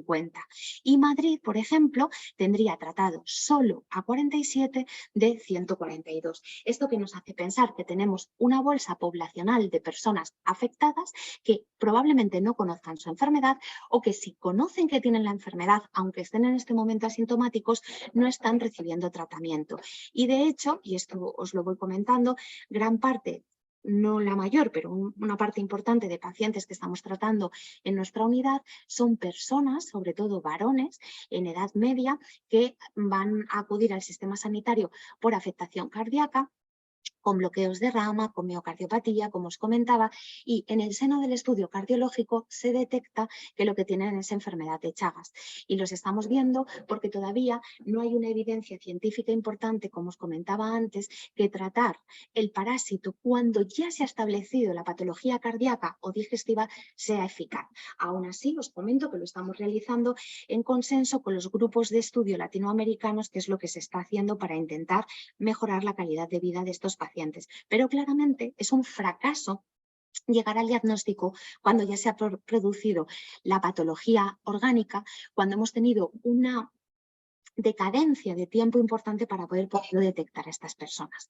Como nos estábamos centrando en los niños, una de las cosas que hace que España sea también un país muy importante y que sea muy importante tratar esta enfermedad y que la tengamos conciencia es por lo que comentábamos de la enfermedad de Chagas que pueden adquirir los niños no solo si nacen en países endémicos, sino a través de la vía materno-fetal. Entonces, la Organización Mundial de la Salud comentó que para lograr la erradicación de la enfermedad en el año 2030, lo que tendría que hacerse, evidentemente, como siempre que hay una enfermedad vectorial, era trabajar sobre el vector y sobre el control del vector, y que este trabajo se tenía que hacer en los países endémicos. Que era muy importante realizar el cribado de sangre. De hecho, recordad que os comentaba que el salto o la importancia que adquiere la enfermedad a nivel del mundo enriquecido es por el cribado de sangre en Estados Unidos y los productos sanguíneos y los órganos. Además, comentar que es la población latinoamericana una población muy importante de donación de órganos en nuestro país. Y después comenta la Organización Mundial de la Salud que es muy importante detectar a las niñas, a mujeres en edad fértiles y a mujeres embarazadas que puedan tener la enfermedad de Chagas y que puedan ser transmisoras de la enfermedad en los bebés. Entonces, la campaña que realiza después la Asociación Mundo Sano, que es una asociación para el trabajo de la enfermedad de Chagas, y no solo de la enfermedad de Chagas, sino de otras enfermedades desatendidas, con sede en Argentina, que son ellos es un grupo familiar, que son los que recogen el tratamiento del dexametasona para el tratamiento de la enfermedad de Chagas, junto con la Organización Mundial de la Salud, se proponen el reto de que por lo menos, si no logramos evitar la enfermedad, no haya ningún bebé con Chagas. No creo que tengamos tiempo, pero aquí os dejo el link para que veáis este documental que se hizo llamado Herencia, en el que se explica un poco cómo se pretende que ninguna persona vaya a ser afectada. ¿Qué podemos hacer? ¿Existen qué estrategias podríamos llevar a cabo para poder llevar todo esto? Bueno, comentaros que la enfermedad de Chagas, una vez que se diagnostica en una mujer embarazada, no se puede tratar, dado que el fármaco que os comento, el becnidazol o el nifurtimox, son teratogénicos. Entonces, lo que se plantea es, evidentemente, conseguir diagnosticar a estas mujeres antes de que se queden embarazadas. Luego, las estrategias en pediatría, en atención primaria o en cualquier lugar del sistema de salud serían muy importantes antes de que empezaran su época reproductiva y poderlas tratar para evitar la transmisión para ellas y para la transmisión al bebé. Cuando una mujer está embarazada y detectamos que tiene enfermedad de Chagas, aunque no vamos a poder hacer nada en ese momento porque no la vamos a poder tratar, sí que nos posiciona en una situación muy importante de cara al bebé. Por suerte, la transmisión de la enfermedad de Chagas, esto voy a venir luego para comentaros, perdonad, esto os lo comento luego, lo que nos posiciona, que este es el grupo de trabajo que realizamos desde la Comunidad de Madrid entre el año 2008 y el año 2010, lo que planteamos fue que lo más importante era reconocer a qué madres estaban infectadas y después hacer un seguimiento de cribado a los niños. ¿Cómo lo íbamos a hacer? Se iba a hacer una serología, el diagnóstico de la enfermedad de Chagas en fase crónica o indeterminada es por serología, y probablemente esta serología, si tratamos en la edad adulta, va a permanecer positiva el resto de la vida. Entonces, una vez que nosotros conocíamos que esta mujer estaba embarazada y que tenía enfermedad de Chagas, conocíamos que el bebé que nacía era un posible caso de transmisión vertical. Con estos niños, lo primero que se hacía era, si tenían cualquier problema en el nacimiento, como una sepsis neonatal, el diagnóstico diferencial se incluía la posible enfermedad de Chagas, cosa que si no lo conoces, no conoces que si su madre lo tiene, es difícil pensar que no se esté producida por un Streptococcus galactiae o una sepsis tardía por Escherichia coli, se incluye el diagnóstico de enfermedad de Chagas, lo cual es importante y nos permite poder tratar al niño. En los casos congénitos, que luego veremos que por suerte no son muchos, lo que suele suceder es o que aparece de manera sintomática, porque la cantidad de parásito en sangre que pasa no es muy alta, o si se produce una parasitosis aguda en el momento del nacimiento o en el momento neonatal, los niños reaccionan muy bien y muy rápidamente al tratamiento con el becnidazol y lo toleran muchísimo mejor que los pacientes adultos. Lo que pasa que sí que es importante darlo rápidamente, porque si no esa Chagas aguda en el momento del nacimiento puede ser mortal de la cantidad de parásitos que se producen. Entonces, lo que nosotros hicimos en la Comunidad de Madrid fue empezar a trabajar de manera individual en los hospitales nos constituimos como grupo para trabajar con ginecólogos, con matronas y con pediatras. Y comentar que toda mujer procedente de zona endémica que acudiera al control del embarazo, poderle realizar una serología de la enfermedad de Chagas. Siempre se intenta hacer en el primer trimestre del embarazo, en ese momento en el que estamos haciendo el screening del embarazo, pero no nos importará que fuera en el segundo o en el tercero. El caso es que supiéramos que era una paciente que podía transmitir al bebé la enfermedad de Chagas. Una vez que el niño nace, lo que se realizaba, esto os voy a comentar ahora, lo que se realizaba después a continuación era un control del niño. Lo primero, una prueba diagnóstica en el momento del nacimiento, en el que si hacemos un test serológico, evidentemente vamos a tener anticuerpos positivos que son de la madre, y una PCR o un microhematocrito para comprobar que no hay parásito circulante en sangre. Esta prueba se repite al mes, en el que se va viendo de manera progresiva la disminución de los anticuerpos, si son solo de la madre, si el bebé no los está produciendo, se va produciendo la disminución, y de nuevo se vuelve a hacer una PCR. Este cribado se termina entre los 9 meses y 1 año del niño y se vuelve a realizar lo mismo. La serología, que tiene que ser negativa, y una PCR para demostrar que no hay parasitosis en sangre. El problema de la enfermedad de Chagas es que una PCR negativa no excluye 100% que no haya enfermedad, porque ya os digo que el tránsito del parásito por sangre es transitorio. Puede haberse quedado ya acantonada en las células cardíacas o digestivas. Vale. Comentaros que este screening que comenzamos nosotros en el año 2007 en la Comunidad de Madrid y otras comunidades, se ha visto recogido dentro de las recomendaciones que hace la Sociedad Española de Microbiología y Enfermedades Infecciosas de cuál debe ser el screening sistemático a pacientes procedentes de zonas endémicas, y está contemplado con una altísima recomendación el screening a mujer embarazada para el seguimiento de los bebés.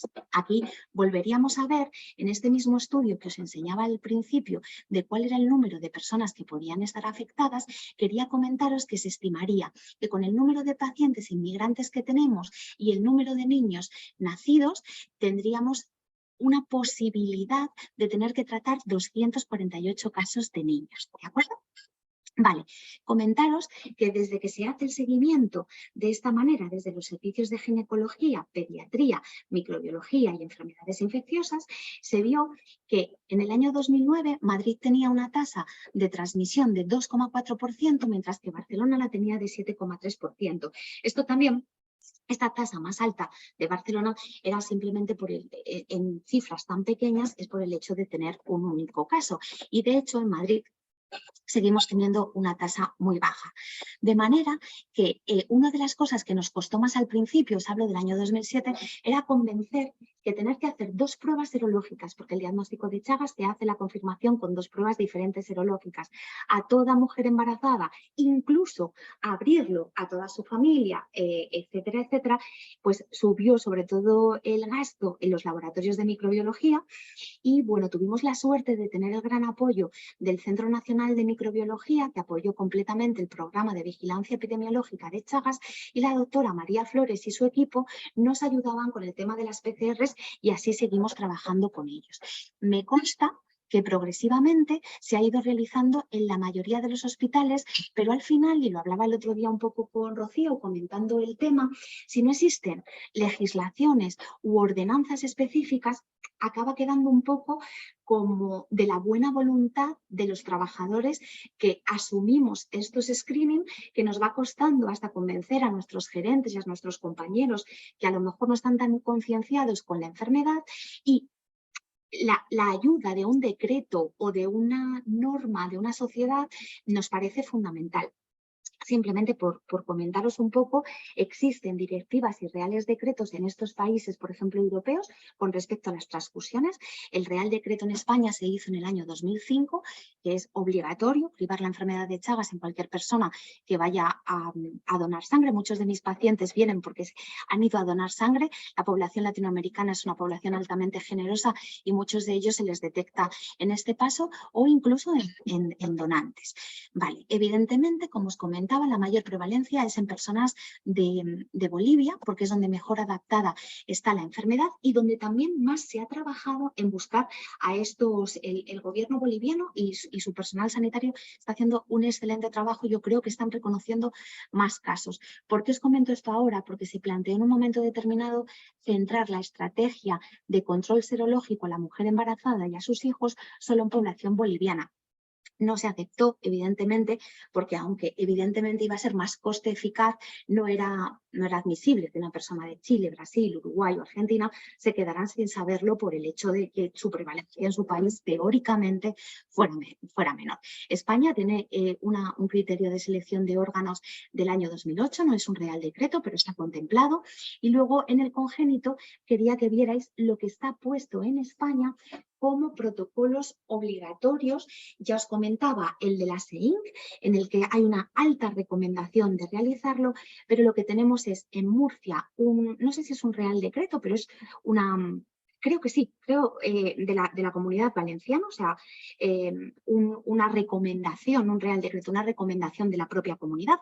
Cataluña también lo tiene, también lo ha logrado la Comunidad Valenciana y Galicia, porque consideramos que al final va a ser muy importante que haya un apoyo institucional y político para poder realizar todo esto y no como nos decían a nosotros al principio que queríamos investigar y que que les dábamos más trabajo a las matronas, a la enfermería, tal, por el hecho de querer investigar. No era por eso.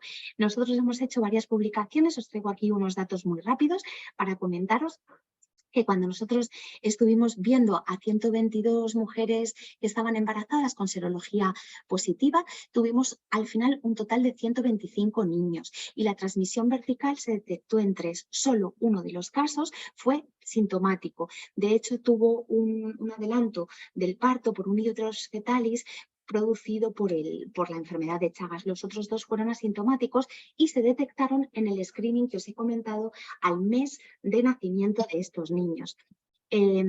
Luego quería comentaros que los pediatras en Madrid también han estado siguiendo a los niños que no son detectados en el momento del embarazo de su madre, niños que habían nacido antes y que no se sabía o que incluso habían venido de zonas de los países de procedencia de sus padres y detectaron 51 casos totales. 25 de 51 venían de países endémicos. Esos niños no sabemos si lo han adquirido en la zona endémica o fue transmisión materna. Sin embargo, el 50,9, 26 habían nacido en España, ¿de acuerdo? Y esto es lo que os comento. Aquí uno de los casos había sido sintomático. Comentaros muy rápidamente que las recomendaciones para el uso del Betnidazol o el Nifurtimox en la infección aguda está recomendado, aunque las evidencias de que se pueda curar en la edad adulta son relativas. Es decir, que una persona cuando llega a la madurez orgánica, a la juventud, cuando tratamos con el Betnidazol no tenemos la seguridad 100% de que estemos eliminando todo el parásito de su cuerpo. Sí se tiene en pediatría. De ahí la importancia de diagnosticarlo también cuanto antes, aunque no haya síntomas. Y luego lo que os comentaba, que cuando aparece una infección congénita, la recomendación de tratamiento al bebé es alta, aunque la evidencia es moderada, pero la moderación de la evidencia es por la falta de estudios científicos, que a pesar de ser una enfermedad conocida hace tanto tiempo, no trae dinero y no ha afectado a personas de países enriquecidos, entonces se ha estudiado muchísimo menos que otras enfermedades. Entonces, una de las cosas que nos parece más importante dentro de todas las patas de las estrategias es la formación del personal sanitario y personal científico para que esta enfermedad se conozca y se pueda, incluso desde atención primaria, como estamos haciendo, ofrecer a los pacientes que acuden al sistema sanitario por otra causa la posibilidad de, al conocerles, hacerles su historia clínica y conocer que proceden de un país endémico, ofrecerles la posibilidad de hacer el diagnóstico y diagnosticarles de enfermedad de Chagas en fase indeterminada y estudiar tanto corazón como digestivo. Así que por eso, como comentaba antes, agradecía tanto que en los foros se pueda hablar de la enfermedad. Nosotros el año pasado, aprovechando la unión que tenemos tan estrecha con los grupos de estudio de Argentina, Bolivia y México, empezamos las primeras jornadas de capacitación sobre la enfermedad de Chagas de la Universidad Complutense de Madrid, que se va a unir al plan de visibilizar la enfermedad de Chagas.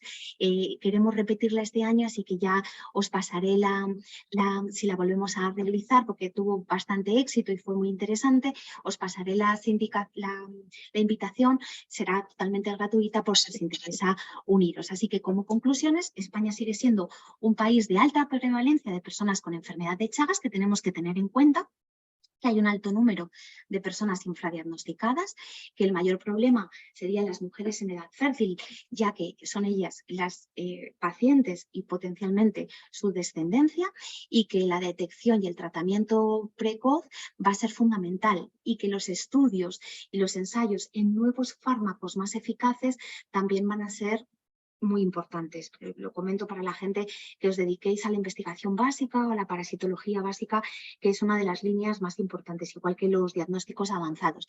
Así que las implementaciones de programas de detección prenatal está siendo nuestra piedra angular, pero sería como un poco la punta del iceberg, porque hay muchas más personas afectadas.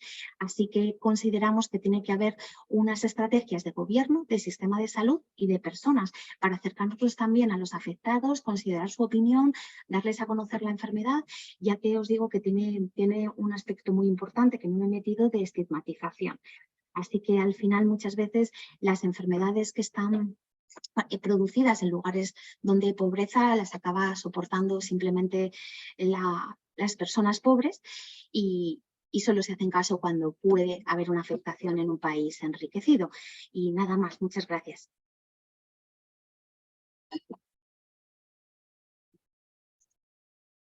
Bueno, pues muchas gracias, Paloma, por su excelente presentación. Ha tocado todos los puntos de interés en el control de esta enfermedad tan grave aquí en España. Y bueno, igualmente que a las demás ponencias, pues todas traslucen un trabajo importantísimo detrás de todo esto. Y me parece fundamental que haya que dedicar fondos para profundizar en investigación para todos estos temas que afectan a nuestra salud. Bueno, pues ya hemos terminado con las 3 sesiones y abrimos el turno de debate. Vamos a ver en el chat si hay preguntas, si se van animando, y si no, pues yo tenía unas curiosidades que quería hacer. En principio en el chat no hay preguntas, sino vamos a empezar un poco el debate por si la gente se quiere animar. A ver, yo tenía una pregunta que quizás a lo mejor sea más destinada a Jorge o a Martín, sobre si se han observado resistencia y fracasos de tratamiento de primera línea en parasitosis por el minto, porque he escuchado sobre Giardia, pero quería saber si desde atención primaria se habían detectado ese tipo de fracasos por resistencia.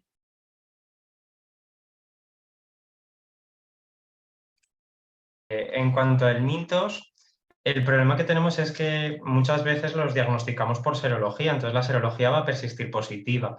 Sí que sabemos que sobre todo en estrongiloides, por el propio ciclo que hace, puede haber reinfecciones y de hecho pueden estar muchísimos años en el cuerpo, tanto los estrongiloides como los esquistosomas.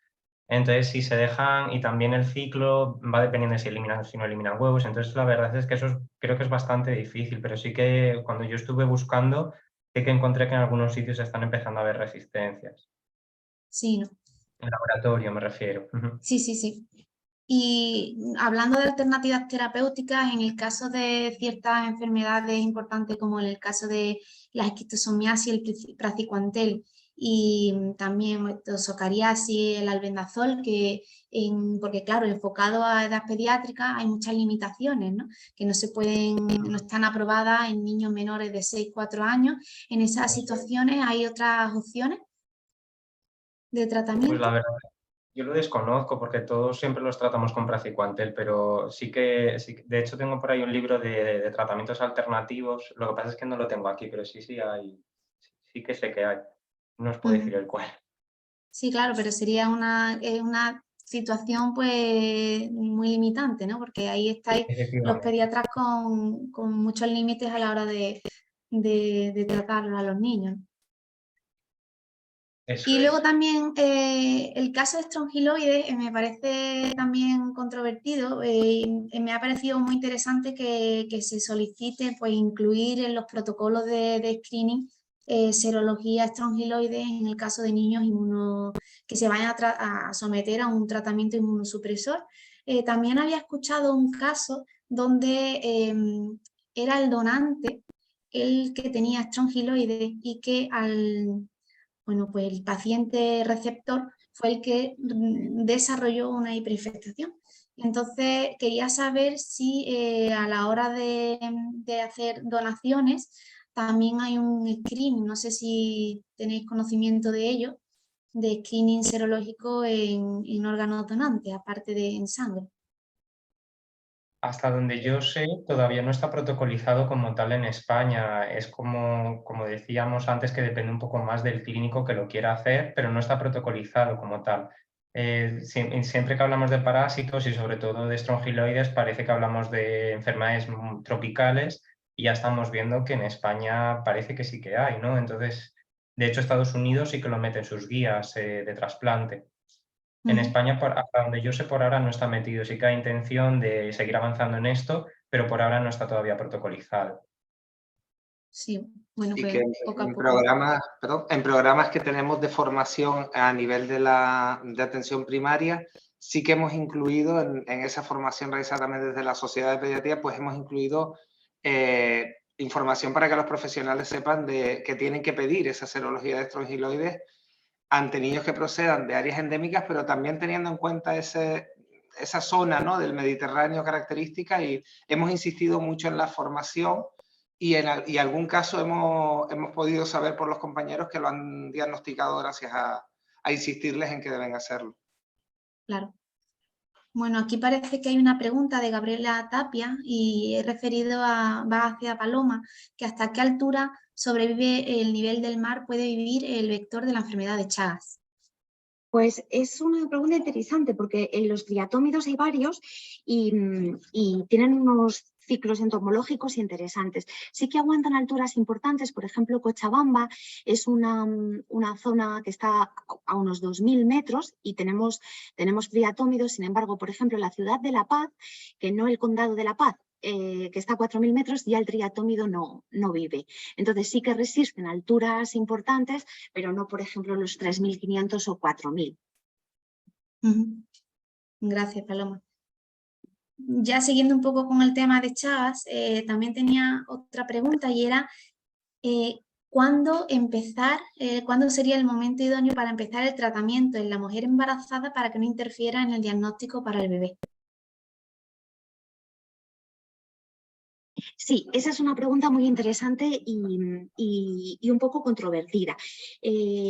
Por ejemplo, la madre, cuando ya ha nacido el niño y esté recuperada, se podría empezar el Becnidazol sin ningún tipo de problema, porque incluso aunque quiera darle lactancia materna, la cantidad de Becnidazol que pasa a través de la leche es muy escasa y no le sería perjudicial para el bebé, no sería una contraindicación para darlo, pero sí puede ser una contraindicación para el diagnóstico.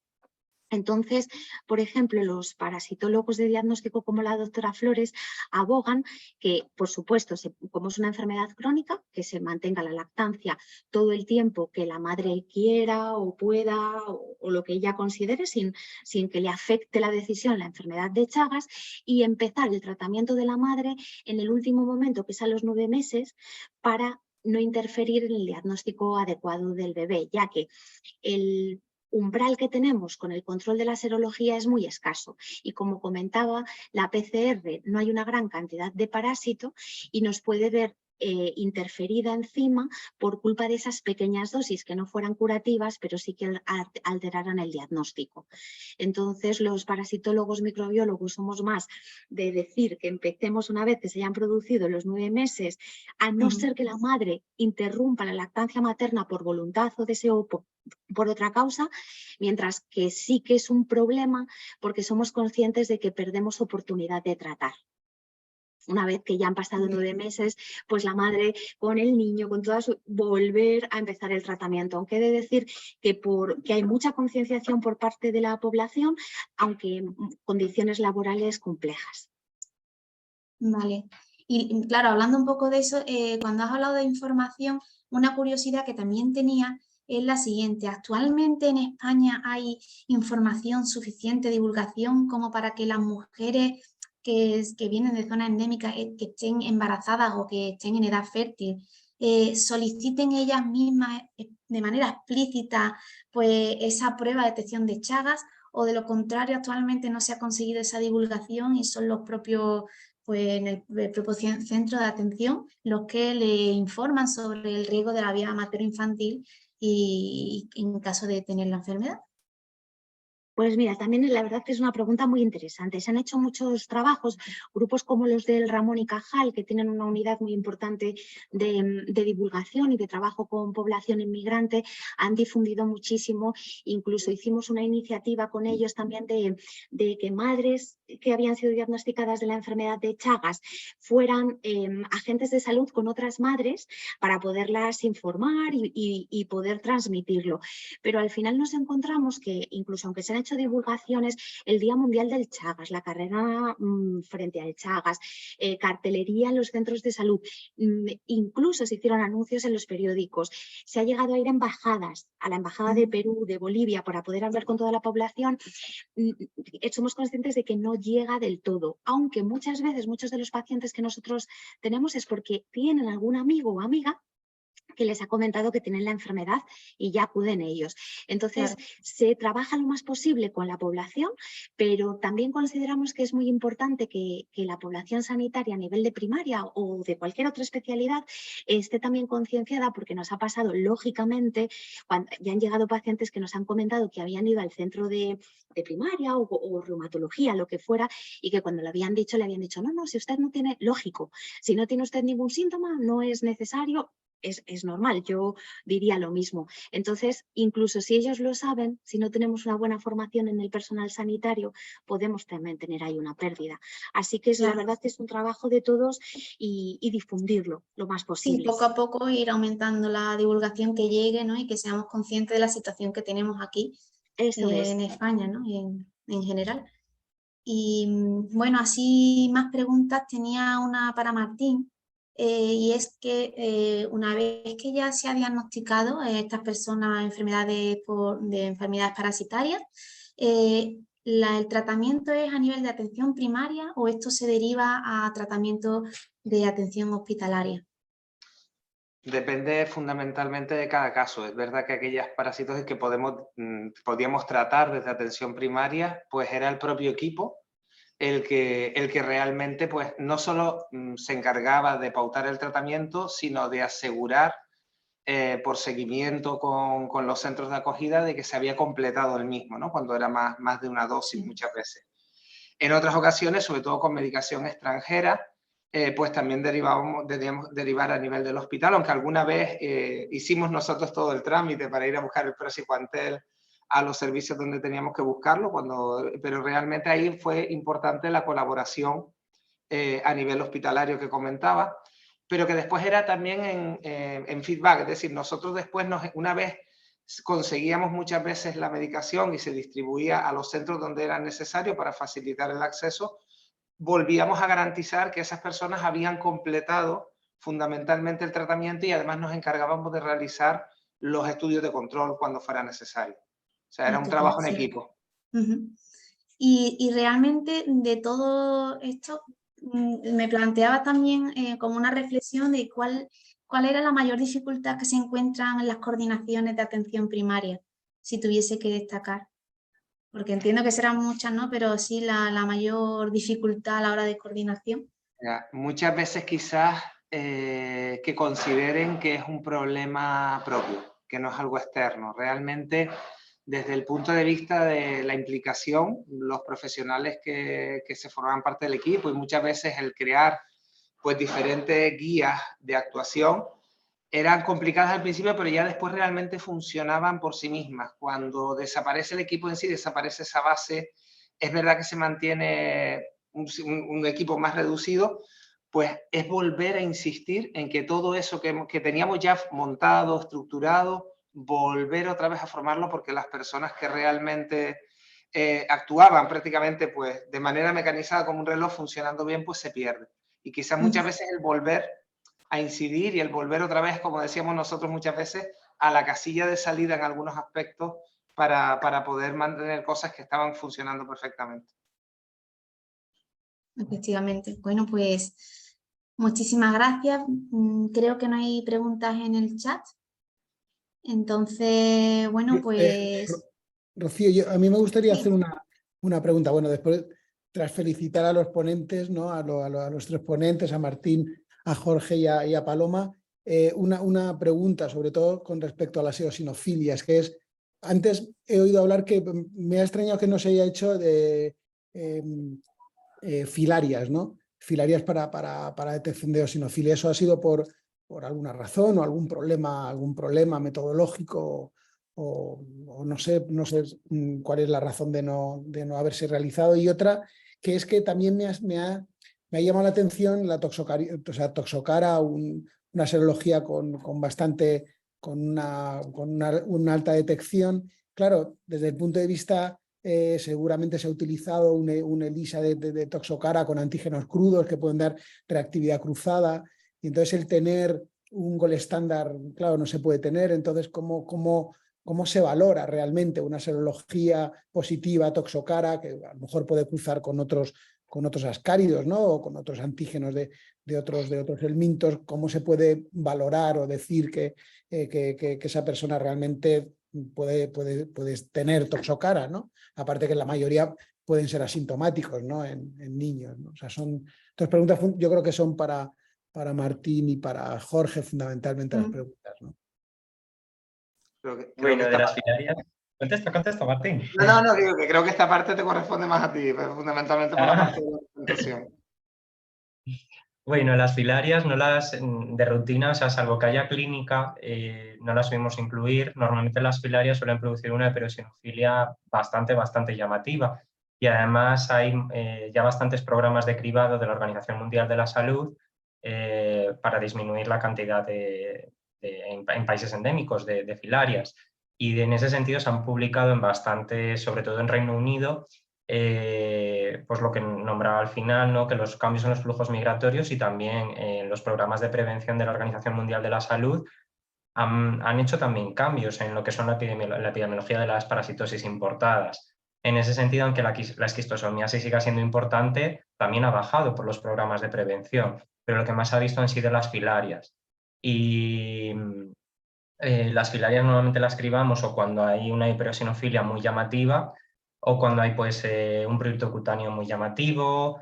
Las loasis, por ejemplo, producen muchísima hiperosinofilia. Entonces, es verdad que, de hecho, estudios en España que sí que los incluyen, ven que hay muy poquitas en los últimos años. Ese es por el motivo que no lo incluimos de rutina. Y luego, en segundo lugar, lo que nos preguntas con lo de la Toxocara, efectivamente la gran limitación es que ver una Toxocara, el gol estándar, ¿no? Pues es casi imposible. Entonces, cuando tenemos en el protocolo que teníamos que sigue estando en la PA, se hacen las serologías siempre que se hace, o sea, el esquistosoma se hace dependiendo de la procedencia, pero estrongiloides y Toxocara se intenta hacer en todos los niños. Entonces, así intentamos minimizar el problema de la serología cruzada. Si salen dudosas o si sale alguna, o sea, se repiten, o sea, no se llega a tratar a la primera, salvo que sea una serología muy positiva, que haya tenido contacto con perros antes y que tenga un cuadro compatible también con una toxocariasis. Normalmente se hacen mínimo unas 2 serologías y a partir de ahí ya se accede al tratamiento. Y sí que es verdad que tenemos la limitación pues, de que son test serológicos, pero también, o sea, a partir de ahí hacemos fondo de ojos, se hace ecografía abdominal, se hace radiografía de tórax en búsqueda de enopatías y a partir de ahí se decide si tratar o si no tratar. Y la mayor parte de los niños lo que refieren es cefalea o dolor abdominal. Oye, ¿y con infecciones veis muchos en muchos casos? Sí. ¿Y cuáles son las más frecuentes? Protozoos. Protozoo, igual. De hecho, Pasa algún protozoo con algún helminto asociado, pero fundamentalmente protozoo. Es lo que hemos visto a nivel de coinfección. Y quería apuntar sobre lo de las filarias, porque hicimos un estudio paralelo que en parte no está aquí porque falta alguna cosa, pero sobre menores que tenían más de eosinofilias de más de 750 por milímetro, y realmente ahí se estudió filaria. Además, hicimos serología de Toxocara, que está en ese segundo escalón que Tuvimos el gusto de contar con Jorge en Canarias durante un tiempo y y él trabajó también en ese protocolo para intentar que estuviera la serología de Toxocara, que finalmente pues no se añadió, pero sí es verdad que la tenemos en segundo escalón en estudios de sinofilia, y es verdad que en ninguno de los casos que estudiamos pues encontramos ni filarias ni serología positiva. Muy bien. El estudio que os comentaba, que eso no lo he incluido en lo que os he comentado, tuvimos un 11% de coparasitación.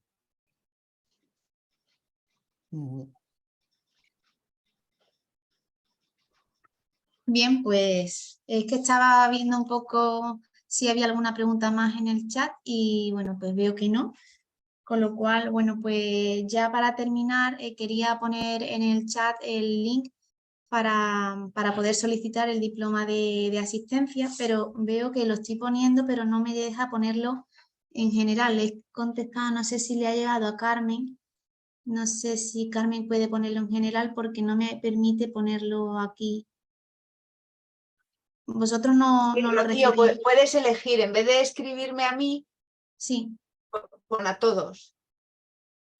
A ver, porque llevo un ratito y creo que no soy capaz de... Ya está, ya lo he puesto Huesca. Creo que ya está. ¿Ya está puesto? Sí. Sí. José Alcerías a todos. Sí. Vale, es que no entiendo bien el tema del chat. Oye, Rocío, antes de terminar, una Sí. cosa, si se nos, que es que un poco recordar a todos los que estemos conectados todavía ahora que se va a sacar el tercer número de Parajournal ahora a finales, probablemente antes de vacaciones, y si alguien tiene cuestiones de tesis, ya, bueno, lo que ya sabéis que se incluyen los números, pues por favor nos lo podéis mandar para incluirlo ahora o bueno, en el siguiente número, pero todavía está abierto para incluir, ¿no?